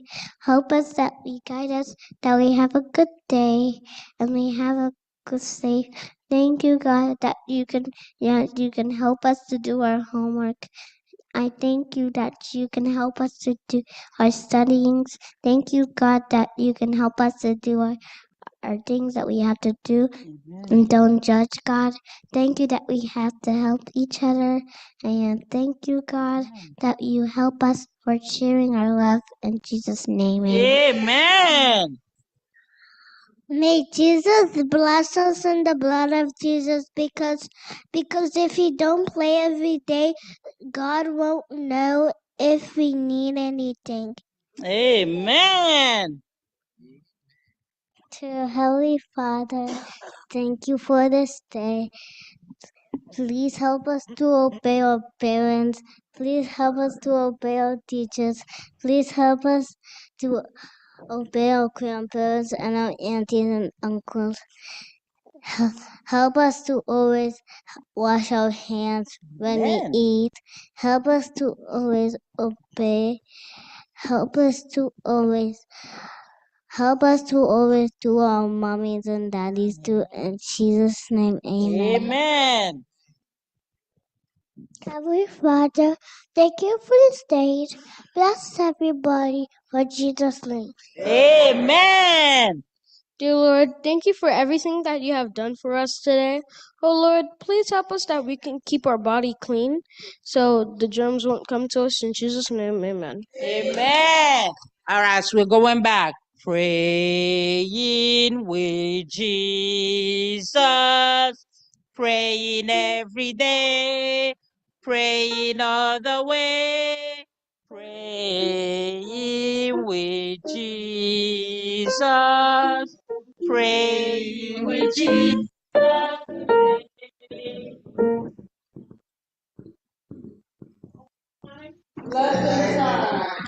Offering time is a blessing time.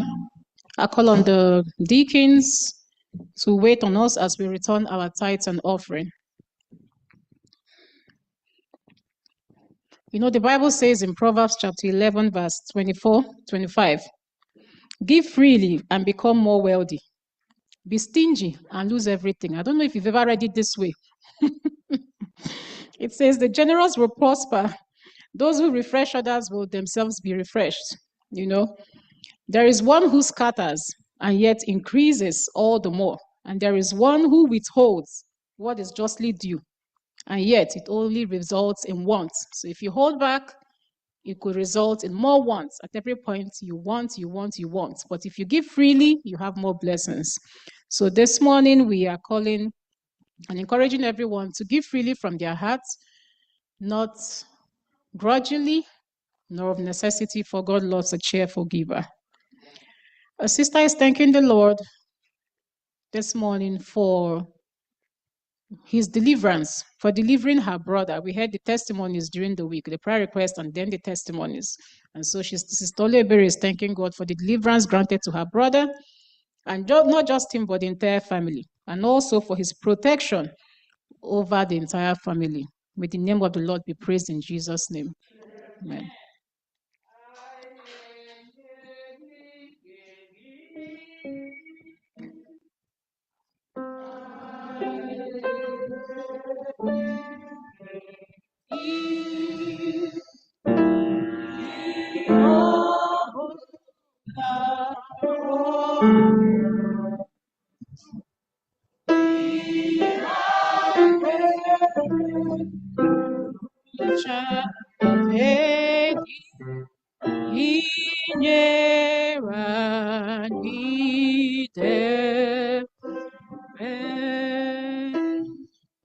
Our merciful Father in heaven, we thank you for the offering that is before us. Thank you for the privilege of giving at this time. Thank you for the blessings you have showered upon us. Thank you for seeing us through the week and the opportunity, oh Lord, to be able to go out and work and to be able to return. We say, receive all the glory, receive all honor. And for these blessings, oh Lord, that we have returned today, we ask that you will bless, you would multiply, and by your grace, oh Lord, you shall continue to feed your children just as you have promised, that the windows of heaven will be opened upon our heads. For the areas, oh Lord, and whatever projects these offerings will be used for, we ask by your grace that they shall be fruitful and successful. And bless your church, oh Lord, we ask in Jesus' name. Amen.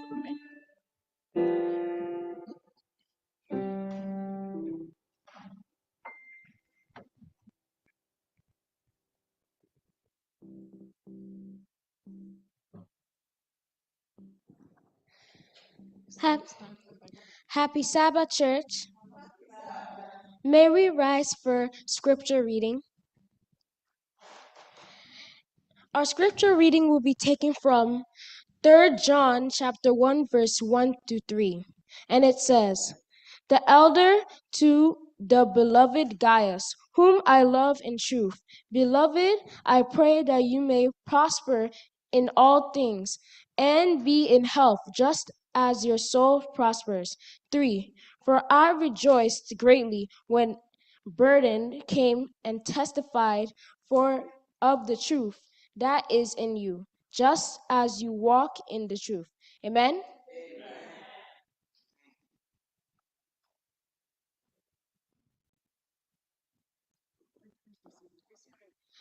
Be seated.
Dianyasi Rosakan Simkam Site Nimo Bisi Kamen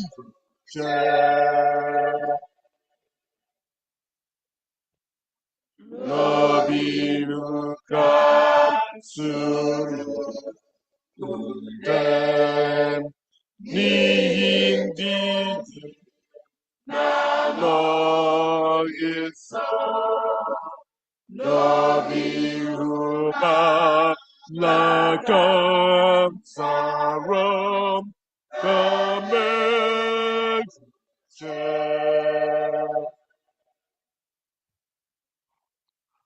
Aburumi Gapa Kanjum Iya dia Kanu Ayah Abu Kaki Kamye Diom Kamek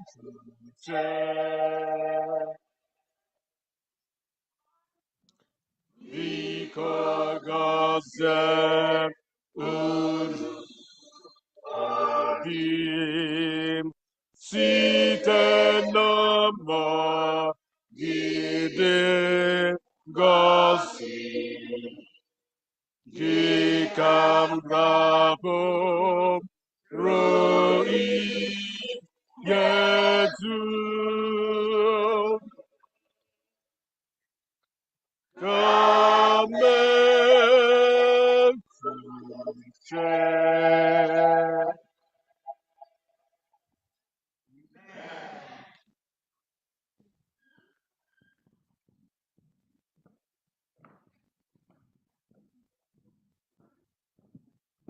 Waya, thank you so much for that melodious song. Gị ka m rapụrụ ihe niile ka m mee uche gị. At this moment, I'm asking God, I leave everything into your hand. May your will be done. This week, we've been richly blessed by the Health Ministry Department. All the presenters presented very well. Their topic were very relevant, very informative. Personally, I learned a lot, and I'm sure that we were all blessed. May God be glorified in Jesus' name. You know, 2 weeks ago, the elder that's supposed to be standing here called me and said, Olu Ebere, I will not be available. I need you to stand for me. And I was like, I don't understand. He said, yes, I want you to stand for me. Well, we've been told, the Bible told us, when God called you, even if you don't want to say, even if you don't know what to say, just tell people that Jesus loves you. So I accepted to stand for him. But you know what? When God calls you, the enemy will start raging. It was a storm.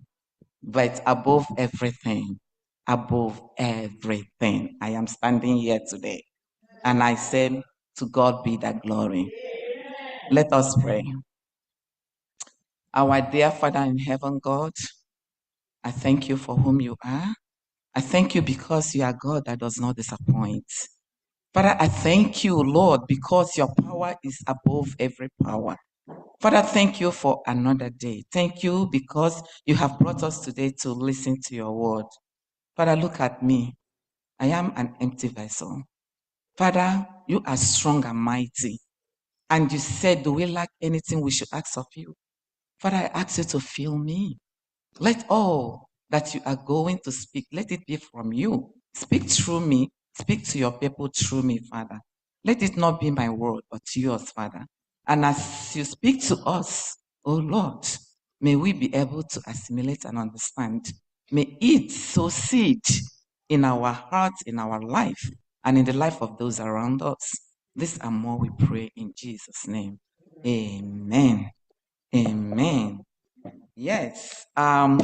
Health is a new wealth. That has been the topic for the week. We have really explored so many topics. We explored depression, we explored psychosis, we explored illicit drug abuse, and so many other topics in psych. We are talking about health, but for a reason, we emphasize on mental health this week.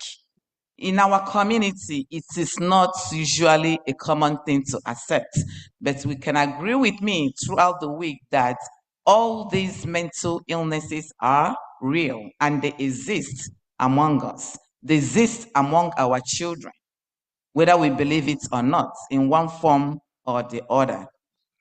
So we are so blessed for God to bring all this topic to us. We should accept it. We should look into it and do something about it before it is too late. So today, let us look into definition of health. Health is wealth has been a concept that has been recognized for centuries. Professor Virgil, who is a Roman poet, expressed the idea of the greatest wealth is health. This is a long time ago, 1850 something, that this professor mentioned it.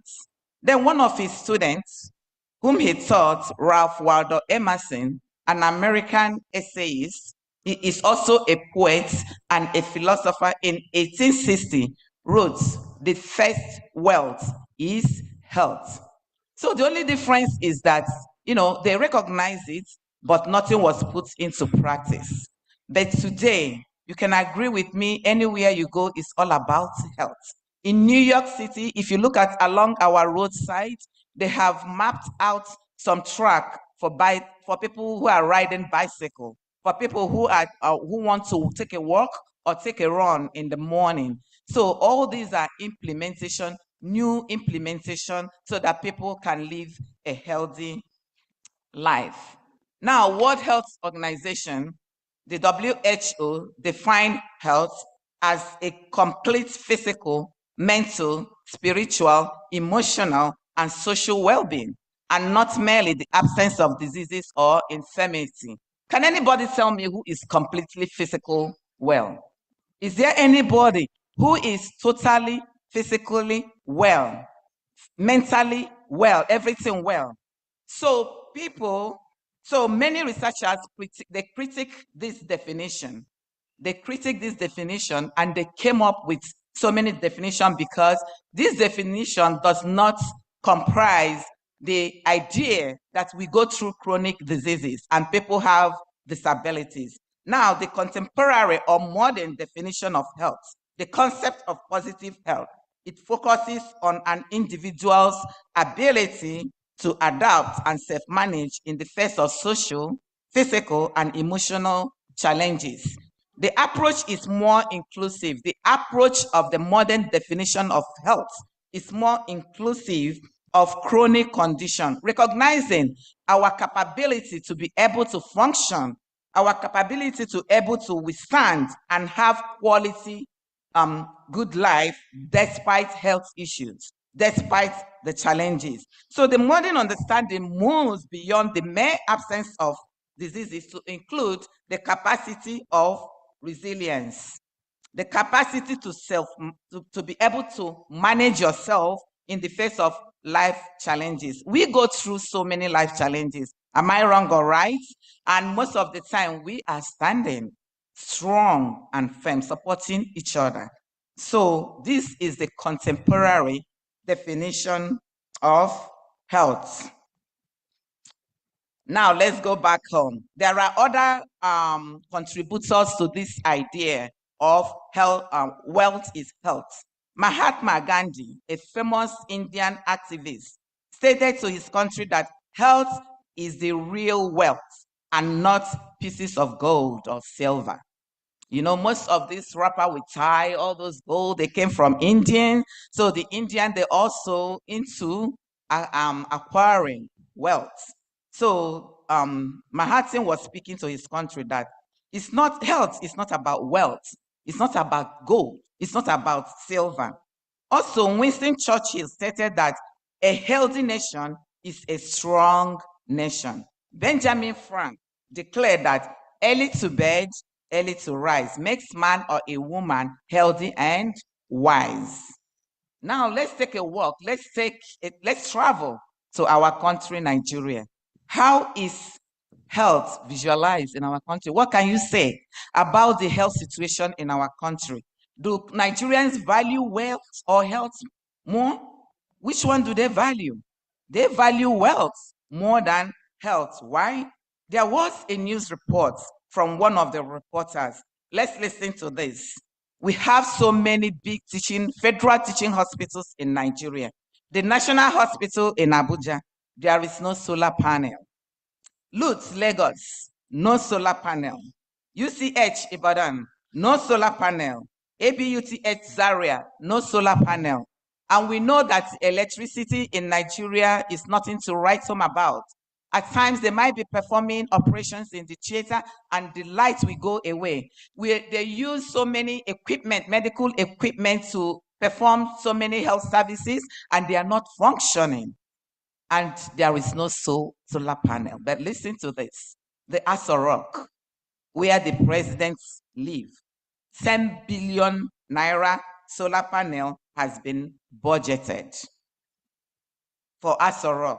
Yet the federal health institution that serve large population of sick people, they do not have the resources to promote health. It's so sad.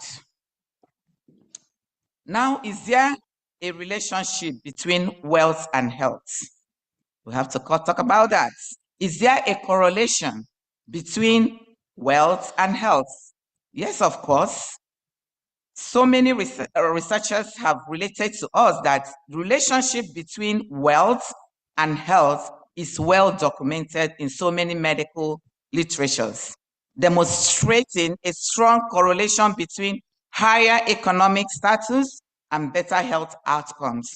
Wealth influences health through various mechanisms, including access to health care. You can agree with me, a wealthy American, the type of health they receive is very different from the type you and me receive.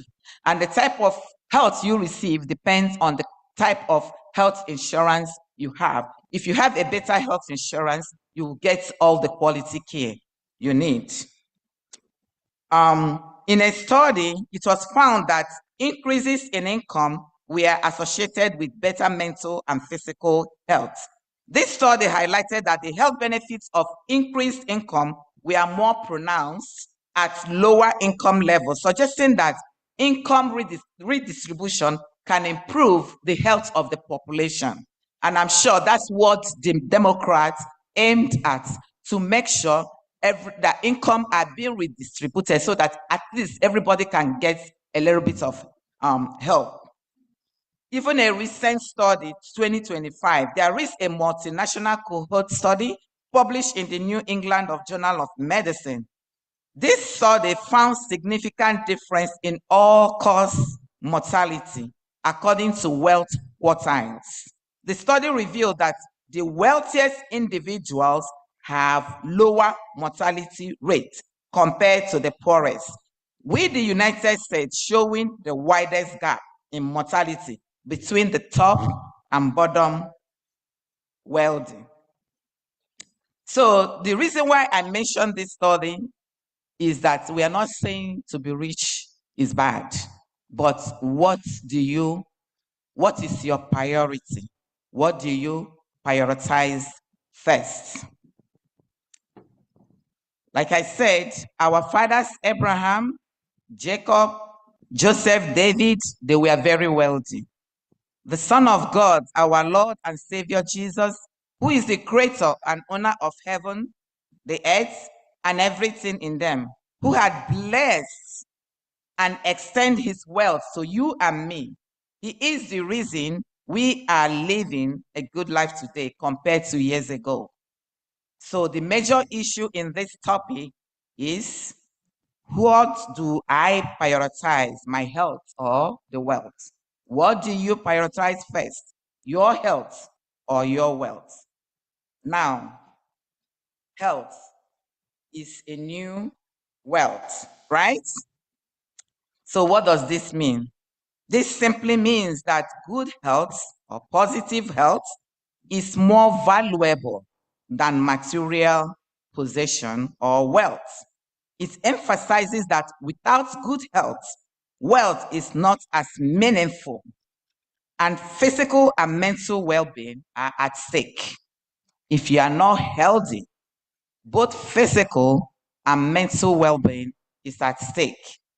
So you cannot, there is nothing you can use to quantify good health. Now we have to look into the Bible, what the Bible told us about health. The book of Proverbs, chapter 17, verse 22 reads, "A joyful heart is good medicine, but a broken spirit dries up the bones." This verse emphasizes the connection between emotional well-being and physical health, suggesting that a cheerful outlook can be beneficial for overall health, while a crushed or broken spirit can negatively impact both physical and mental health. The book of Ecclesiastes, chapter 11, verse 10, admonishes us to remove sorrow and anger from your heart and put away pain from your body. A sound body and a happy heart are more valuable than gold and jewels, and that no riches can surpass a healthy body or the joy of a cheerful heart. It emphasizes the value of health and cheerful disposition over wealth. In essence, the verses highlight the importance of physical well-being and mental happiness, positioning them as more precious than material possessions. Where we took our test this morning, our brother John was writing to his senior friend, Elder Gaius. He wrote, "To my dear friend Gaius, whom I love in the truth. Dear friend, I pray that you may enjoy good health and that all may go well with you, even as your soul is getting along well. My brothers and sisters, my prayer this morning is that you should enjoy good health. In Jesus' name. I pray that all may go well with you in the name of Jesus." Also, the book of 2 Timothy 1 verse 7, "For God did not give us a spirit of timidity or cowardice or fear, but he has given us a spirit of power, a spirit of love, and of sound judgment. He has given us a spirit of self-discipline, of well-balanced mind, and self-control." This is the word of God. The word of God is telling us that living a healthy life is the will of God for us. It is the foundation of our well-being, which allows people to live fully and enjoy life to the fullest. Thank you Health very much. is wealth, gives us the ability to achieve our goals. With good health, people can pursue their aspiration. People can engage in productive activities and enjoy good relationships. Good health is also an invaluable asset. It enables us to experience the joy of life and contribute to the society. Jesus himself also supported and utilized holistic approach towards healthy living. The book of Luke 31:32. Those who are healthy do not need a physician, but those who are sick, we need a physician. When we are healthy, we don't need a physician. Fellow brethren, if I ask you to choose now between health and wealth, what will you choose? Amen. Solomon, the wisest man that ever lived, was asked similar question, and he chose wisdom. And because of this, God blessed him abundantly beyond measure. Wealth alone does not guarantee happiness. But when we prioritize healthy habits, such as balanced diets, regular exercises, quality rest, drinking good water, applying temperance in all we do. Go out there, have enough sunshine and fresh air. Trust in God. All these things, if done accordingly, can lead to a longer, healthier life and improve our overall quality of life. Well, most of us, we have chronic conditions, diabetes, blood pressure. We are always complaining of knee pain, hip pain. So if your health has been damaged by the enemy, there is still hope. The book of Jeremiah 30:17, this is a promise from the Lord. The Lord promised, for I will restore your health to you, and I will heal your wounds, says the Lord. If we adhere to the health guidance God has given us, God's promise that he will restore our health and he will heal us. I talk about prioritization. We are encouraged today to prioritize our health and well-being above accumulating wealth. I'm just giving a snapshot of all that you have said. I'm summarizing the key points. Health is wealth implies that good health is a fundamental foundation for a fulfilling life. Beyond material wealth, health is wealth explains that true wealth encompasses not only financial resources, but also physical and mental health. Health is wealth indicates that we can only enjoy our wealth and possession if we are in good health condition. Think deeply about this. You can only go to work when you are healthy. You can only make money when you are healthy. You can only think of how to raise your family when you are healthy. You can achieve your dreams when you are healthy. You can only sleep, live in that beautiful mansion in peace when you are healthy. No price, no one can price how much is good health. Health is a new wealth. Think and be wise and take good care of yourselves. May God bless all of us in Jesus' name. Amen. Amen.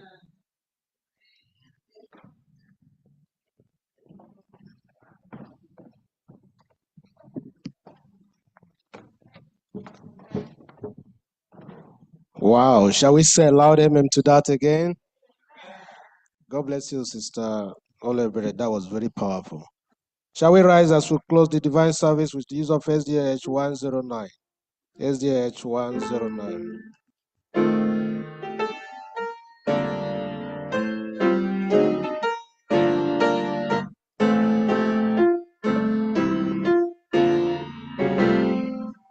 Marvelousness of the Lord below. Praise God exceeds us in our cute. Yonder on Calvary's mount, outpoured, there where the Lamb was free. Praise, praise, God's grace, grace that we but all the grace within grace, grace, God's grace, grace that is better than all the sea.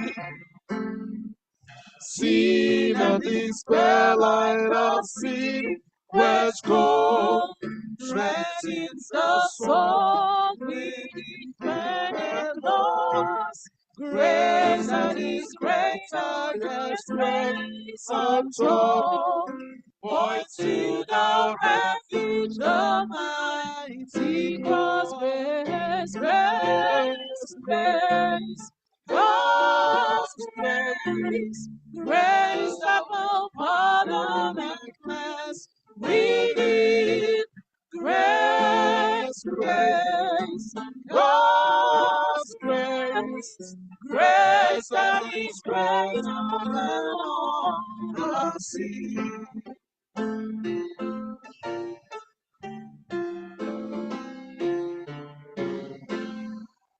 Marvelous infinite, much less grace, freely bestowed all you believe.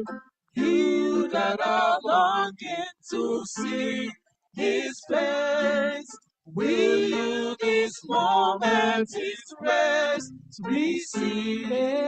Grace, grace, God's grace, grace that will pardon and cleanse. We need grace, grace, God's grace, grace that is greater than all the sea. Grace, grace, grace, God's grace, grace that will pardon and cleanse. We need God's grace, God's grace, grace that is greater than all the sea.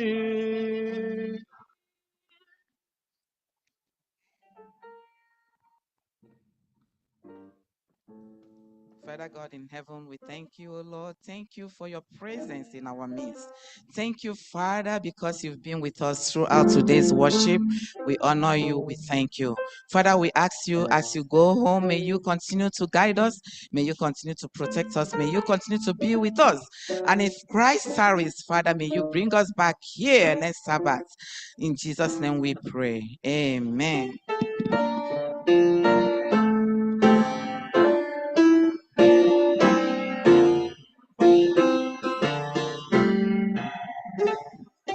We have this hope that burns sweet with us. Hope in the coming of the Lord. We have this faith that Christ alone departs, faith in the promise of His word. We believe the time is here, oh, when the nations turn and shall awake and shall and sing. Hallelujah, Christ is King.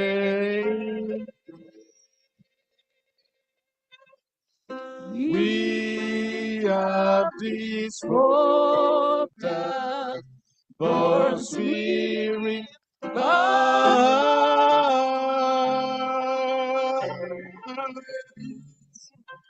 hope in the coming of the Lord.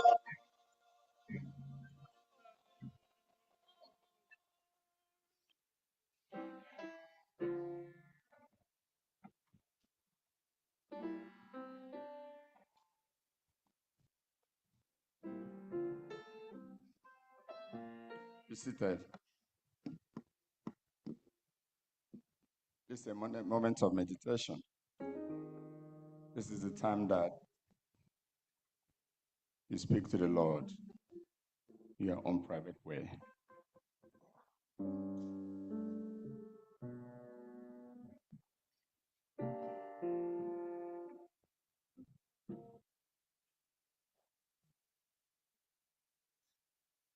Amen. Oh Lord our God, we want to thank you again for this beautiful Sabbath. We want to thank you that you made us be a partaker of it today. And we ask, as we depart now, may we not depart on your face. Brother, may we depart with the blessings of the Sabbath today. In Jesus' name we ask. Amen.